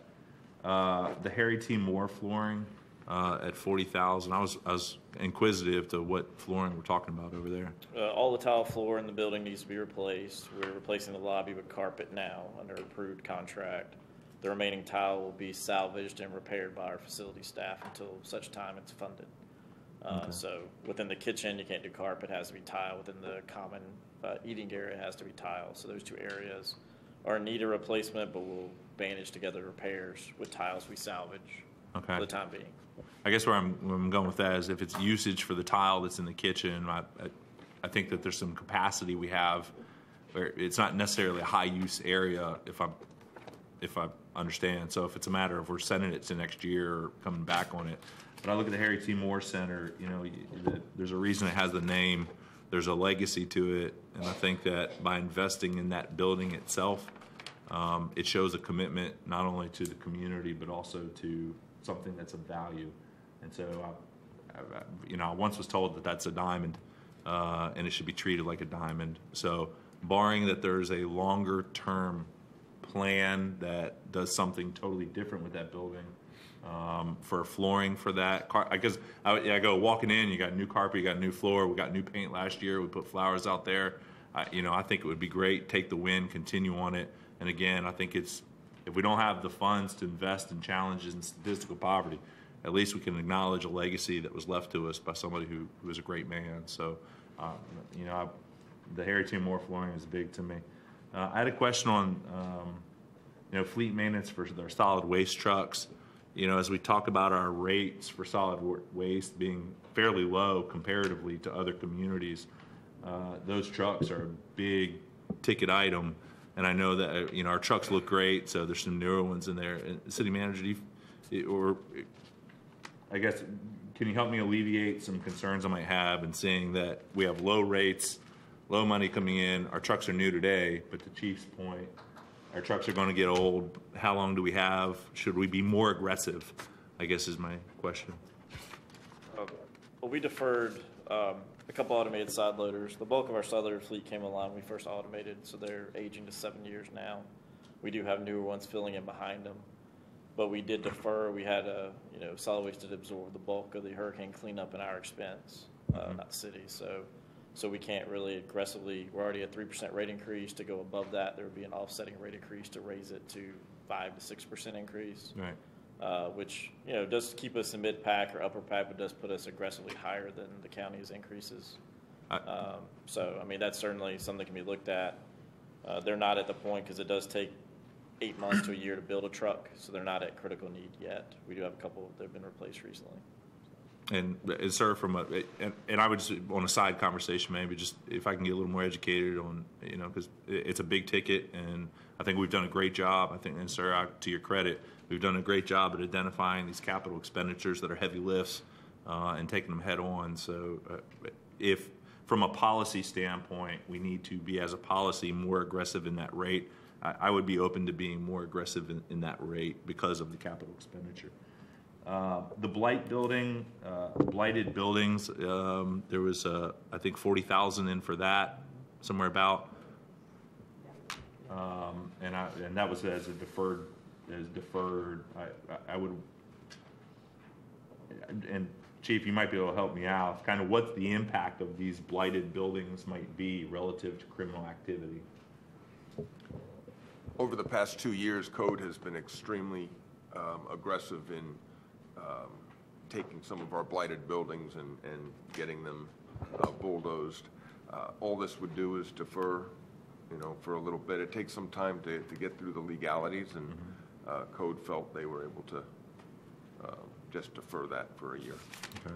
And I guess where I'm going is that from a funding standpoint, if the blighted building, to Code's credit, they've identified them when we drive by them, we know them from a criminal activity or hub of criminal activity. I could imagine, but I'm not the expert, I could imagine that if you got a building that's burnt out and just needs to get knocked down or whatever, that the amount of criminal activity and services or detriment to the community for $40,000, I could see that from a funding standpoint being worth it. But I don't know the scope of what's the impact of having that in the neighborhood. If it's in my mind, it's really bad, but I just don't know. If there was a property that was truly a safety hazard and immediate, imminent danger, we would absolutely prioritize and locate funds to get rid of that property. Okay. So what we have in the hopper right now code felt they could defer. Okay, all right, thank you, sir. I appreciate that. Sir, if I could for a moment. Well, Kevin triggered this thought that I need to share with council. Our FEMA reimbursement that we've been working diligently as a result of Hurricane Matthew, we are estimating right now through FEMA, if they will in fact write a check, about $511,000 coming in. But having said that, we believe that shortfall in health care cost will probably be absorbed by that money whenever we get it. Okay. Thank you, sir. Yes, sir. I appreciate that. And specific to healthcare costs, budgeting, I think I saw that we're currently at about $585,000. Each year we're coming way over, and now we're at a point, I think we're 4 years into it, where we're above 6 and pushing 6.5 in some areas. I would welcome, I guess, from a number, a usable number, at about taking it from 5.85 to 6.25, and then making, from a policy standpoint, coming back at it with that being, I guess, a number of a projected health insurance cost at this point. What I think is going to happen is this year is I would love it if we did not have an increase, and I would love it if we did not have a big hit, whatever the case may be. But I think realistically, until proven otherwise, I would rather err to the side of not maxed out, but close the gap by half, of take a rolling 4-year average from where we're at today, 5.8, take a rolling 4-year average, split the difference by half, and it might make us adjust. And from a policy standpoint, we may have a more realistic expectation of the pressure that city staff may be feeling. I guess with regard to healthcare, there's two things. We did plan on an increase in our reinsurance premiums, and we won't know if it's enough until probably the next few weeks. But reinsurance is a key here, because as we meet those thresholds, we get these reimbursements. The numbers that you saw on slide 108, those were net of reinsurance reimbursements. In order to cover our costs completely, 100% by premiums, it would have required a 30% increase in premiums.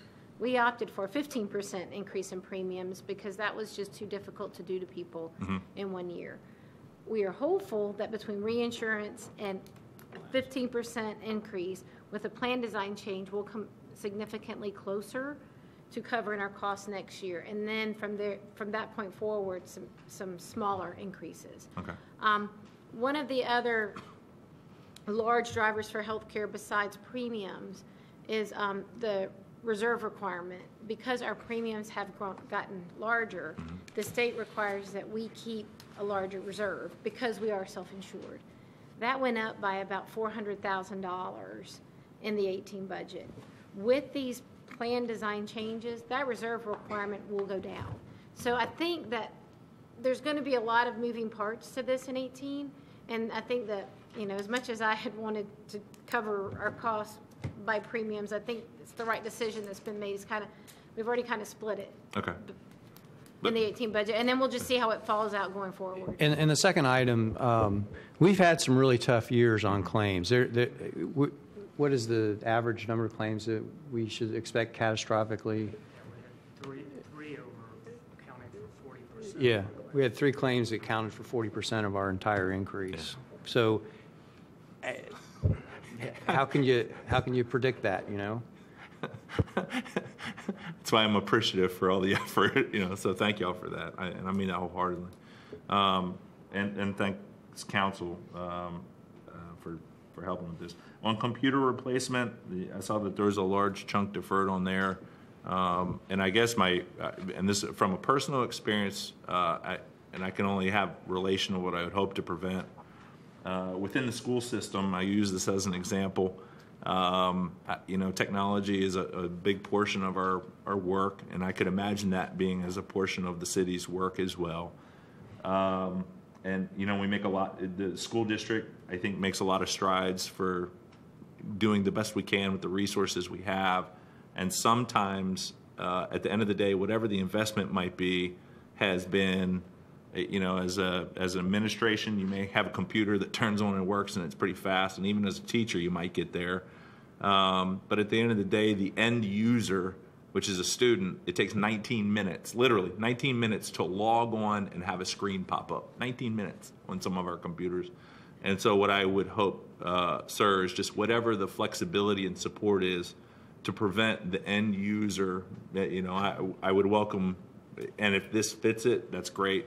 But the end user, if a guy is waiting 19 minutes to, wants to throw something because it's so frustrating just to log on, that doesn't make a day any easier. And so I would be open to looking at whatever the measurement is and a threshold would be of acceptable use, I guess. Sure. As far as a couple consent things, I'm definitely on line with. I think the employee growth specific to what was the addition of emergency services is dead on.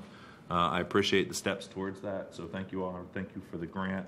The 6 miles of roads, I think we should not touch that, if not only to increase if necessary. From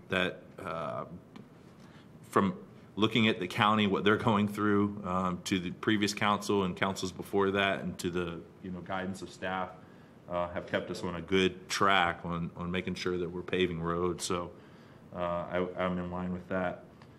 Regarding water, this is, I'm not in line with where we're at on water, and there's, let me phrase that. Where we discussed the increase on the ROI transfer from 5 to 7, I'm in total agreement on that. I think that that's critical. I think that the planning and the delivery of service, meaning lay pipes, make water flow, and make it safe, and make the bad stuff get out of here in a way that's safe for the environment and our community, is dead on. So I think that the vision is right. I think that where the money's going is right. I have heartache on the tier system. I think that there's one of 3 things at the end user where our citizens, I think, from a negative, maybe a negative perspective of our water utility or water, I didn't just say water services, unwarranted, very much so. But there's 3 things I think that we as a council could review from a policy. One is we change our bill, of which we've begun doing that, but it's really, we're just shifting. We haven't really changed anything as far as relief, but the way that's identified, we're already doing that. But there's 3 things. One is we could change the way that we cycle the bills, and at the end of that, somebody would feel something different about that, right? The other is that we change our give relief to our water rate. And for clarity, we haven't not increased water rates for how long? When's the last time we did not increase a water rate? But I have to interrupt you. Sure. It's $2.33. I don't disagree. So, and instead of hitting them as other cities have done, where all of a sudden they have to triple the amount, it's done incrementally, and that money has to come in sooner or later. If we put it off or lower it or whatever, that money's got to come from somewhere. And even what you're talking about, the usage level, I'm not sure what your purpose is on that. 73% of the people are in the 1,000 to 5,000 gallon block. 20% choose to go over it. Otherwise, they'd be, I would say in most cases, except if they have a bigger house or more family or something where they should pay that extra amount. If it's for conservation purposes, and I would think you would support that, we need to have that second level. And if it's not there, the money has to come from somewhere.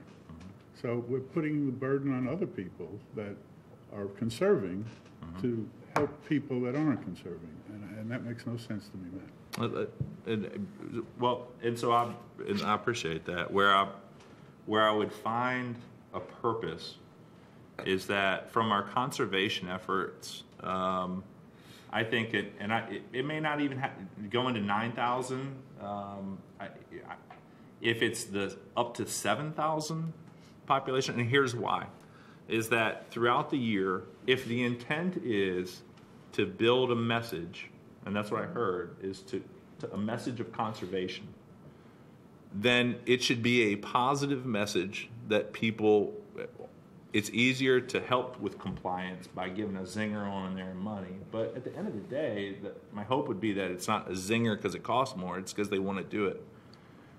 I don't have to interrupt you. Sure. If we were in a perfect world, that might be the case. Mm-hmm. But I would say the majority of people that are not doing it aren't going to do it because out of the goodness of their hearts all of a sudden, but they will continue, some of them will continue that are in the other group there because of the extra charge if they go over it. So I'd like to have the faith in people that they would see that point that you're making, but my experience is until they have a reason to do something, they generally don't do it. I guess where I feel that it's overshadowed is that if the message is conservation, which is a good message and I think our community adopts and is willing to do that, where I think too often and why I think that there should be some relief to some of the brackets that are closer to the 5,000 is because our billing cycle, because there's a range of days on our billing cycle that can lead somebody from 28 days to 34, 35, what winds up happening is that whatever message of conservation we would hope to have done is lost because somebody will go into a next bracket. And even though the funds are raised only for that portion amount, at an end user, what they say is, my water bill got higher and it's more complicated. I think by reducing at least the proximity, and if it's 6,000, you know, if the magic bullet, I'm looking at the use of 10%, there's a 10% population that's up to that 7,000 mark. If it was reduced and that 10% came out, and then all of a sudden people's water bills, because they go into that next bracket, which is today, did not change, at least there's some continuity in their bill. And I would even be willing to raise a rate on the higher consumptive uses, except the percentage is so low of those people that use. All I'm saying is to find a way to find some equity for those individuals who, right now, I believe there's a problem in the variance in our water bill based on those days. Then we have to look at the billing, not the cost of the individual. Because what you're doing is just shift the numbers around. And if it's the same numbers, but one month it comes 35 days, and I don't think we do, but it's possible. And I think that's been looked at before, has it not? As to we're addressing that, Sean. If you would, about the meter read, the cycle, how you've adjusted some routes and trying to hit. Yeah, I think there's two factors that involve the number of days in a billing cycle. One of those is when the meters are read, and then also when the billing occurs. And so from the water resources and the meter reading side, we have now set up our meter reading schedule so that every meter is read on the exact same day of the month. So we have driven a lot of consistency into when we read the meters. So, but as far as the billing and when that occurs, we'll have to have customer service talk about that. One of the concerns we have is that we want to maintain one bill per month. And if we decrease the cycle time to 28 days, we'd actually have 13 bills a year. We want to have just one bill. We don't want to confuse our customers. We've also switched vendors. So the time that we transmit the data that we get from water resources to our print vendor, that should also assist in reducing the cycle time. How far away are we from, and if it's already integrated, then fantastic. Is that integrated at this point? Is it, how far away are we, or? I think we're about as good as we're going to get in reducing that cycle time from about 28 to 32. I don't see us getting to the point where it's always going to be 30 days. Okay. And that, being brutally honest, and which I think is reasonable. I mean, understand from manpower that it takes hands and it takes equipment to go do that. I don't, although, and from a recommendation standpoint, where I am in agreement, because if 5,000 is the normal number across the board for cities, and it's kind of a general established practice, but that percentage, what I believe is that there's a percentage of people that go over by X amount, and I don't think that the conservation message is what's hitting those people.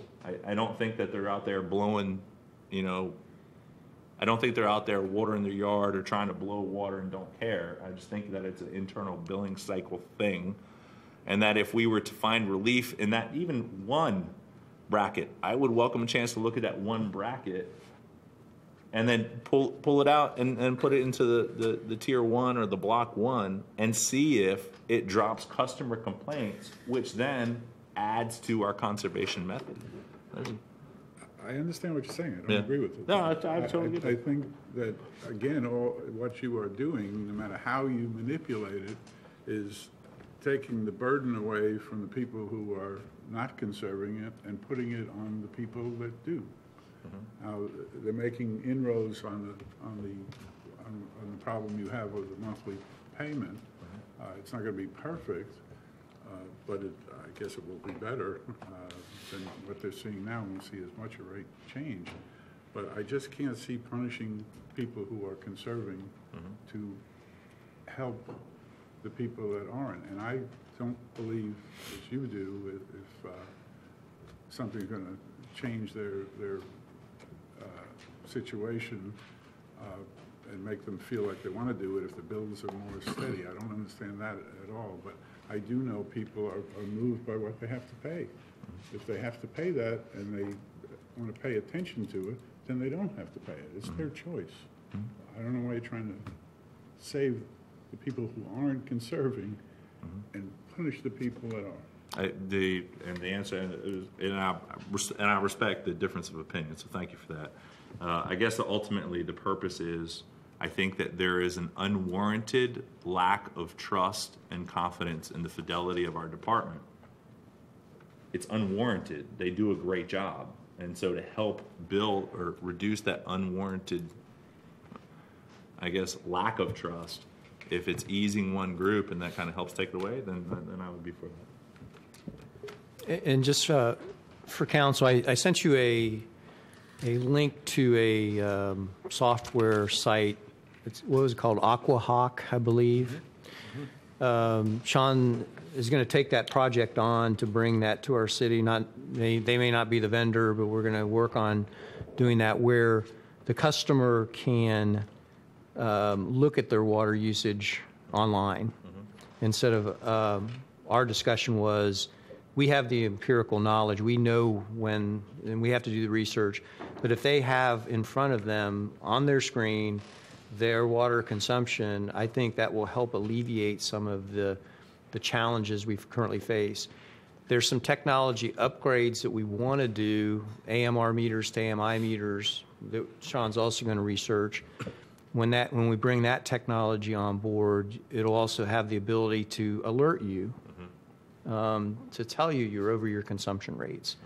So we're working on doing that for exactly the reasons you suggest, Vice Mayor, is we want transparency to the customer so that they can help manage their own water bills.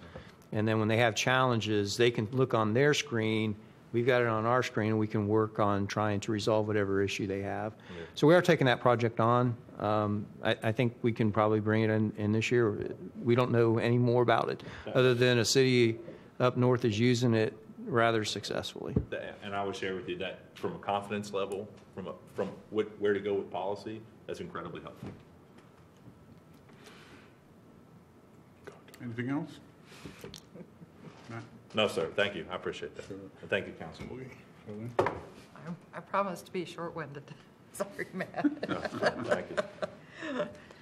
Scott, if we turn around and we have a millage rate of 7.6575, what What kind of increase would that bring to our property taxes? With our current tax value, it doesn't bring any increase of millage, but the property had generated $600,000 over rollback. $627,000, I believe, was the number. Okay, so, Difference between rollback and current. yeah. Okay, say that again. Okay, the definition of rollback Right. is what the current tax revenue would be. To generate The same amount of revenue, right. So we chose to come in at current because property values increased slightly this year. By coming in above rollback, we generated an additional $627,000. Okay, so we're a little bit over the rollback. Yes, ma'am. Okay. 6.1% over rollback. And on an individual property bill, what can a property owner expect? Depends on the value of their home. Say they have a $100,000 house. What we'll bring to you at the public hearings is we have a tax house, and we will calculate the total tax rollback breakdown for you based on the average value of a home in the city of Titusville. So your tax bills, you know this, it's way more than the city's taxes. Most of it's county. So we break that down based on the tentative millage rate that's been approved so that it'll be easier for people to understand. If that's okay. If not, we can try to get you something. That's great. Thank you. Okay. Yeah. And the other thing was the water bill. I mean, I don't have a problem with it. I don't have a problem with the tiers because right now we are trying to get people to conserve, and most of the people are in that 1,000 to 5,000 gallon range. So to me, if we don't conserve water, at some point we are going to have to look at desalinization, and that's going to be expensive.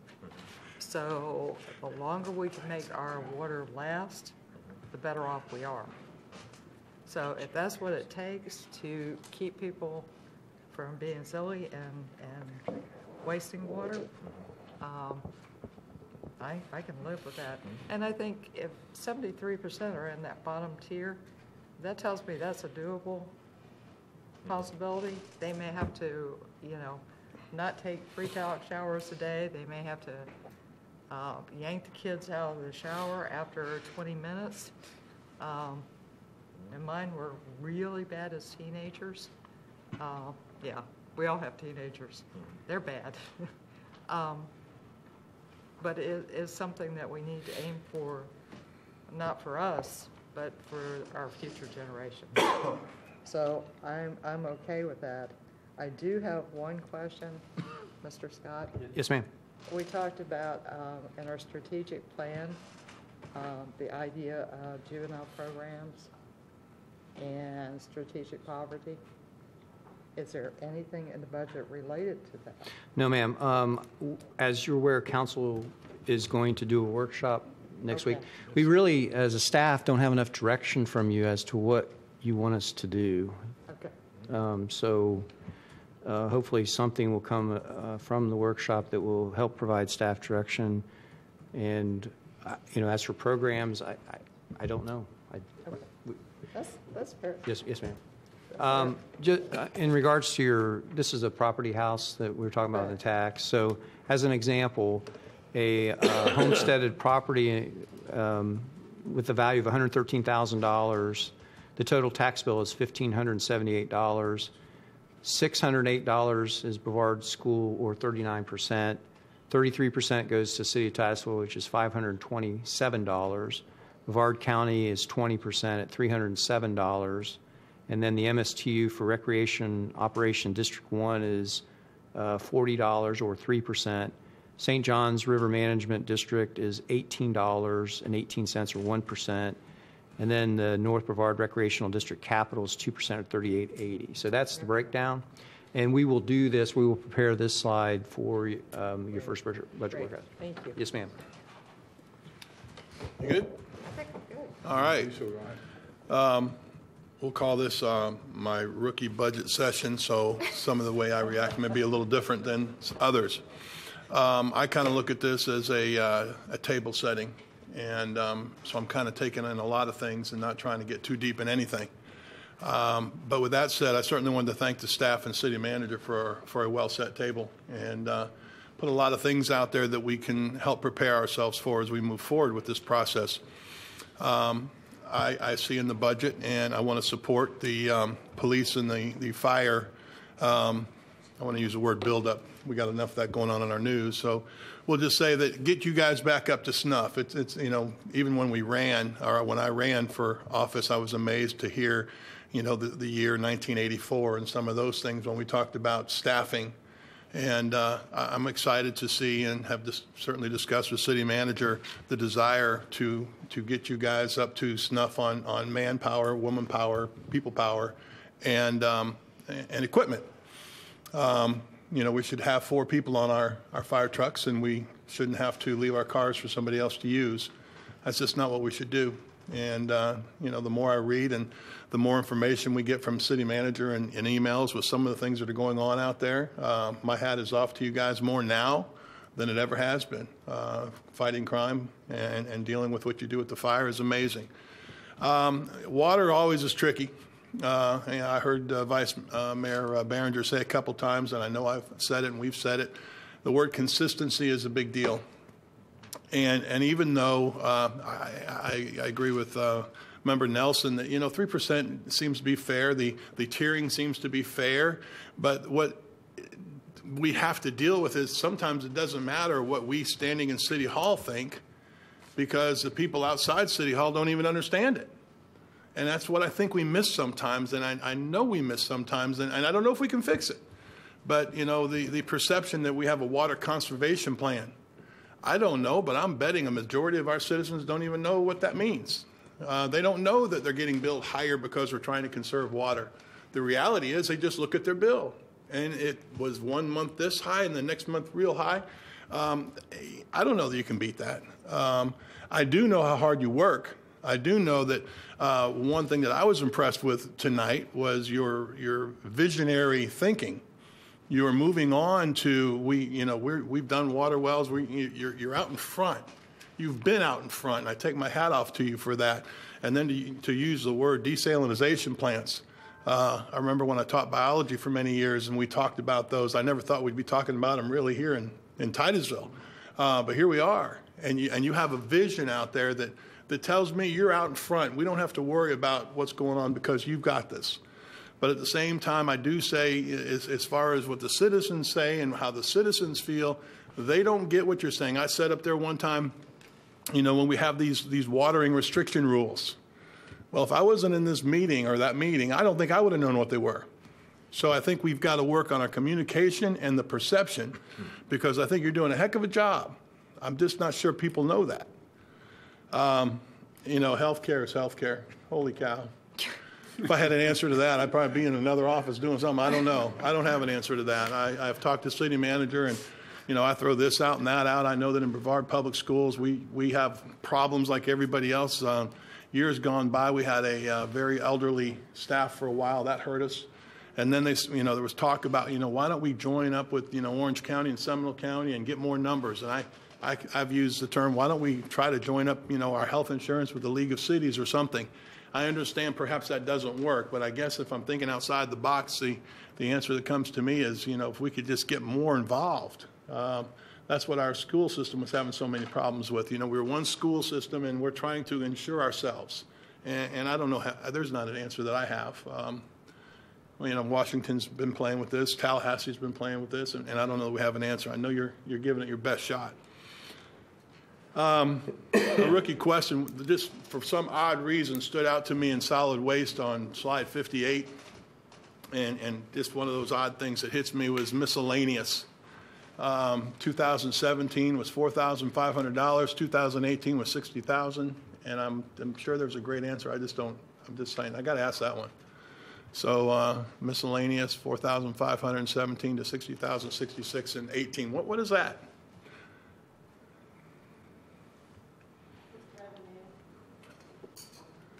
Yeah, solid waste revenues, miscellaneous. It just seemed like a heck of a jump from one year to the next, maybe the biggest jump I've seen in any category. All right. It's the reimbursement principal from the Marina. The solid waste fund loaned the Marina $200,000 5-6 years ago.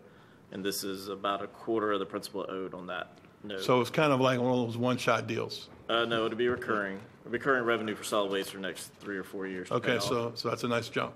A little bit. Yeah. Okay. The Marina is doing so well, they decided to accelerate their payments. They weren't able to pay it back last year, so now they're paying it this year.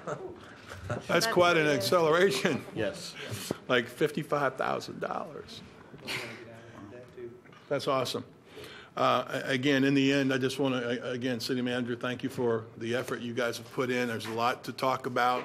I will say one thing, and I don't know how people feel about it. I tend to like City Manager's thought about 35% is what the cuts were for the special events. I know we're going to have lots of debate about that, but you know, I spoke up there when we, at the last minute, funded the rest of the fireworks. I was all for fireworks, love parades, love street parties, but we've got to have some cooperation in helping us with those things, and you know, we can't just keep saying yes, and I think City Manager has a great way to make that even. Thank you. Thank you. Anyone else wish to speak? Yes, thank you. Go right ahead. That actually kind of segues into my question regarding the special grants.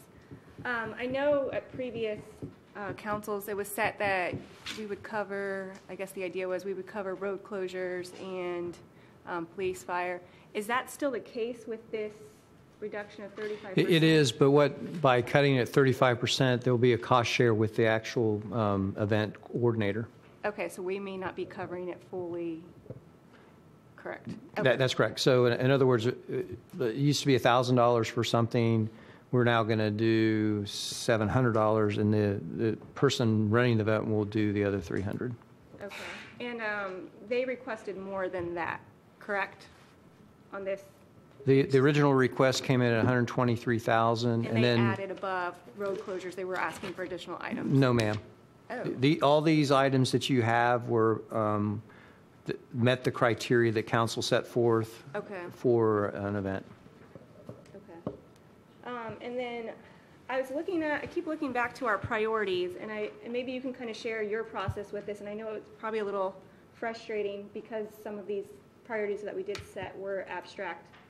But would you mind sharing how those priorities kind of played into setting the budget? Because I noticed, for example, like the Civic Center's not on there. The parking for downtown kind of got unfunded. And your rationale, I guess, for some of that. Yes, ma'am. As you're aware, CRA, we brought the initial concept before you. We've probably got another 2 months of work back to you. Approval process, how are we going to fund it? I don't see it happening in this budget year. Okay. Parking garage or parking study will come before council on Tuesday. Okay. And from there, that will provide direction from council to staff to figure out what we're going to do. Okay. And then I see also one of the things that I was kind of a proponent of that fell under our efficient and effective services, at least in my opinion, was the social media coordinator, if you guys saw it in there. And I'd like to learn more about what that specific role would be, and I still am pretty much an advocate for that. And it kind of goes back to what I've heard up here from other council members, especially in regards to the water. I think what you're hearing, at least from all of us, is that we've all been hit by citizens with complaints about their water bill in some form or fashion. And I think when we get to the real root of it, I don't think it's, oh, I don't want to pay this astronomical fee. It's that trust component. I don't understand why it jumped from this month to this month and whatnot. I really think it comes back to educating our citizens, marketing it differently. I'm fine with the tiers. I think the tier is great. I think you said if we did knock it down and put it in one block, we'd lose $250,000. I'd much rather see that money spent elsewhere and having this position and maybe utilizing other resources just to get the word out. But that's kind of where I'm at with that. Sean, I did have a question for you. Yes, ma'am. Could I address the social media coordinator? Yes. As you saw, that was on an unfunded list at $60,000. As we went through the priorities with staff, again, it comes to that balancing act. Do I want to bring on a much-needed radio operator in the police department or a social media coordinator? It's that balancing act that we're struggling with. Staff completely agrees that we need something like that, or a revision of our current plan. So short of council deciding not to fund that as not a priority, we're going to try to do some adjustments this year to our current Go Ask Jim site off of our website, or Talk to Jim. Or, it just keeps growing and growing. Yes, ma'am. And you know, the success of the campaign that we put together and grew from the Titusville talking points, I think everybody agrees that that's a very powerful tool, but it's one of many in the toolkit that we need to continue to explore. So, well, we're in complete agreement that we need it. It's just in the priority of things. You know, we're really working on trying to get our fire and emergency services back up to where they need to be personnel-wise. Do you know when we're going to find out about the police grant? In November. Okay. And then, Sean, I had a question about the 1,800 meters that you're requesting. Is that going to, I know we've been moving toward having 100% automated. Is that, what percentage will that take us at if we have those? So I think we probably talked about it last time, but in the budget, the goal is to be 100% AMR by 2021. We're on track. It's part of our scorecard, so we can look at that by quarter. Let's see. We will be, I guess, with the budget, if it's approved for 17-18, we will be, by the end of 17-18, we'll be 75% AMR. Okay, perfect. Okay. All right, thank you. I want to comment on the trust part. I think the equipment that we're putting in now is going to lend to helping some of those trust issues, because I have seen the results of it personally where I live in a townhome group. We had a leak. Everybody was going crazy about it. I suggested they go and get the reading because we had one of the new pieces of equipment put in. And that equipment was able to show us what time, when, and how much we were doing at a particular time, which, as it happened, there was a leak underground. And they found that and then it solved the problem. Otherwise, up to that point, it was the city's fault. Even though we did all the things that we used to do and do in some case now, and it was obvious the leak was on the homeowner's side of it, until they actually saw the numbers and the figures and so forth, that, you know, it was at like 3 o'clock in the morning, and all of a sudden every other day when it was, the sprinkler was on that particular station, it was going somewhere, and they found the leak. So I think that's going to help a great deal, and that was really the reason for advancing this, wasn't it? To try and get it done as soon as Absolutely, sir. And then Sean's also looking at the next generation of technology, which is AMI, to be able to convert some of our new meters to that. That has some infrastructure implications that he is going to take a look at. But that'll even give you further fidelity. Well, it's not just proving it. It helps the people that's happening to solve the problem and realize that we're not trying to just arbitrarily charge them for something. This is a problem that's out there. We work with them, and I think that's going to help us a great deal. Anybody else have anything? The staff want to? Yeah. I had a follow-up question. Sure. Yeah, thank you. I guess one additional specific to special event grants. I think we need to be more aggressive in the reduction of that percentage, and there's for a specific reason why. I think that out of this upcoming, my hope is out of this upcoming workshop that we're going to do on statistical poverty, that I feel confident that we're going to address something and we're going to say, okay, you know, how do you move forward with that? And moving forward with that, if I'm a betting man, it's going to cost some kind of funding. If I'm right. Pretty good conclusion. So, and what I would share is that I would be agreeable to being more aggressive in the reduction in percentage on special event grants. I know that we said 80. I would be willing to go to 40 on that, to open up 40,000 to specifically address to what I think is going to come out of this workshop. And if nothing comes out, the money's still there. but I would rather plan on a reduction on those grants and then move forward from there. I still think that the split is appropriate, sir. The percentage split, I'm not going to pick and choose, so I think there's equity in that. But I think a further reduction on that would be appropriate. And in addition to that, just a personal perception I have on, at the end of this, what's going to be the impact of this, or my framework of thought. I think right now is one of those fun times to be on council because our city's growing. We're coming out of a trench and we're coming up, and building is fun, and it really is nice to experience that. But in a million years, I would never, ever, ever hope to put the city in a position of what the city had to go through a few years ago. Being said, I'm of the opinion around 2025, there is a huge bubble of just big ticket stuff that the city is going to face based on the curve that I saw that puts us around the mid of that decade, where if whatever fiscal responsibility we exercise over the next few years will have a tremendous impact on the city's ability to weather that storm. Being said, I think the steps are appropriate relative to staffing gains, but they're not excessive. I think they also give us an opportunity to measure longer-term impacts.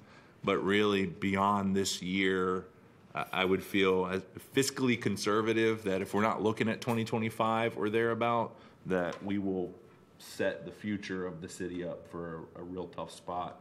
And I would not want to be a part of that. So any staff recommendations, sir, and recommendations from you, I welcome regarding what that. we can do, your budget hearing's coming up, and should something come out of the workshop next week where resources are going to be required, depending on what the magnitude we hear is going to be, we are going to have to find a revenue source to fund that. So your suggestion of special events, a police officer, police car, firefighter, or special event, those kind of are the choices that council will have to make.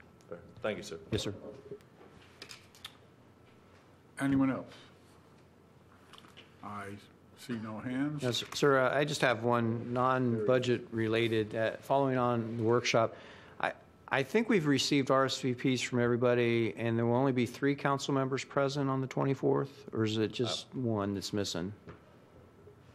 Well, I want to go ahead and say, because I am disappointed, we have Titusville High School open house that night, and I believe me, the 13th or the 23rd looked good. I'm there, and then it came back to me, please accept the 24th. I can't. So I may try to get here at the very end of this thing, and that's concerning to me, near and dear to my heart. Certainly one of the people that wanted to have this gathering, and I'd be remiss if I didn't get out here in the public record and say, if I'm not here, I might sneak down the road. I'm not sure how that'll work out. But no, I didn't say that. What did the camera say? We do have open house, and I've got several events going on that night, so it's going to be very difficult for me to make it. So I just want to put that out there. Now, we did find a scheduling conflict on the 23rd. It's the P&Z meeting is in Chambers, so that's why we slid it to 24th. But if the 23rd works, now let me preface this, we've already sent out invites.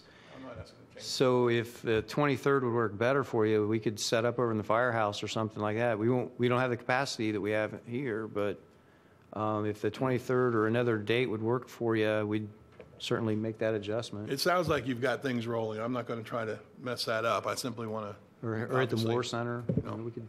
So you want to do the 24th? Well, right now it's set for the 24th, but I just want to make sure to help make it. No, I appreciate that. At the same time, I think that, it's scheduled. Okay. I'll do my best to come in the back end. I don't know how else to do it. I'll change things around and I can be here. Okay. I don't think we should move it to the Moore Center. Okay. The flooring won't be Yeah, that's true. finished. You're right. We can move P&Z across the street Yeah. if that's what we need to do. Let me say the 23rd works better for me. Okay. But if it doesn't work for everybody else, I'll make it work for me. I'll make it work somehow. I'm okay with either day. 23rd, 24th? I'm sorry. If Miss Virginia says that I'm available, then I'll show up wherever you want me. Does Virginia think you're available on the 23rd? Yeah, you good, you're good. Awesome. So we're back to the 23rd? I just got to check with work now because I already switched my day, so. Well, I'm not trying to do that. I will get back to you. I probably can, I just can't say for certain because I already requested to have my late day on the 23rd now, so I'd have to go back and request it back, so. Yeah, and my other, because there's external stakeholders aside from us, I just don't, whenever you shift the date after you send out the invite. So the invites already went out? They're already out. I think you probably ought to leave it. Okay. Matt, Dan, you. I think I'd leave it. I mean, it's I'd probably leave it if the invites already I went would out. too, because I'm trying to get in the back sign, I just know that if I'm not there, I'm not there. we'll talk slow so that you can get here. Okay, so in summary, what I've heard that you want us to take a look at is some of the capital projects of HVAC, Harry T. Moore flooring, a blighted building, social media coordinator, possibly decreasing events down 40,000. Take a look at the computer replacement program and be open for additions and adjustments based on the workshop we have next week. Is that a good summary? Mm-hmm. Yeah. Well, GTR's ask, yes, of 30,000. I will say I have a problem with GTR's ask about 30,000. And I would suggest something less than. And again, Council, I really appreciate 118 slides in an hour and a half with questions is probably an amazing feat to have accomplished. And I do appreciate all the hard work staff has put into this budget. This was a hard budget because of some variables of health insurance and other things that are just hard to predict. They're just hard. And making the adjustments to have a balanced budget without increasing taxes enormously, I think, is a good budget. And then the tweaks that we can do in the next budget hearings, I think, will be good. But so thanks again, staff, and I'm sure we look forward to getting this budget ironed out and published as soon as we can. Thank you. Staff always does a great job, and I really appreciate it. Anything else from anyone? I'll quickly go. Meeting adjourned.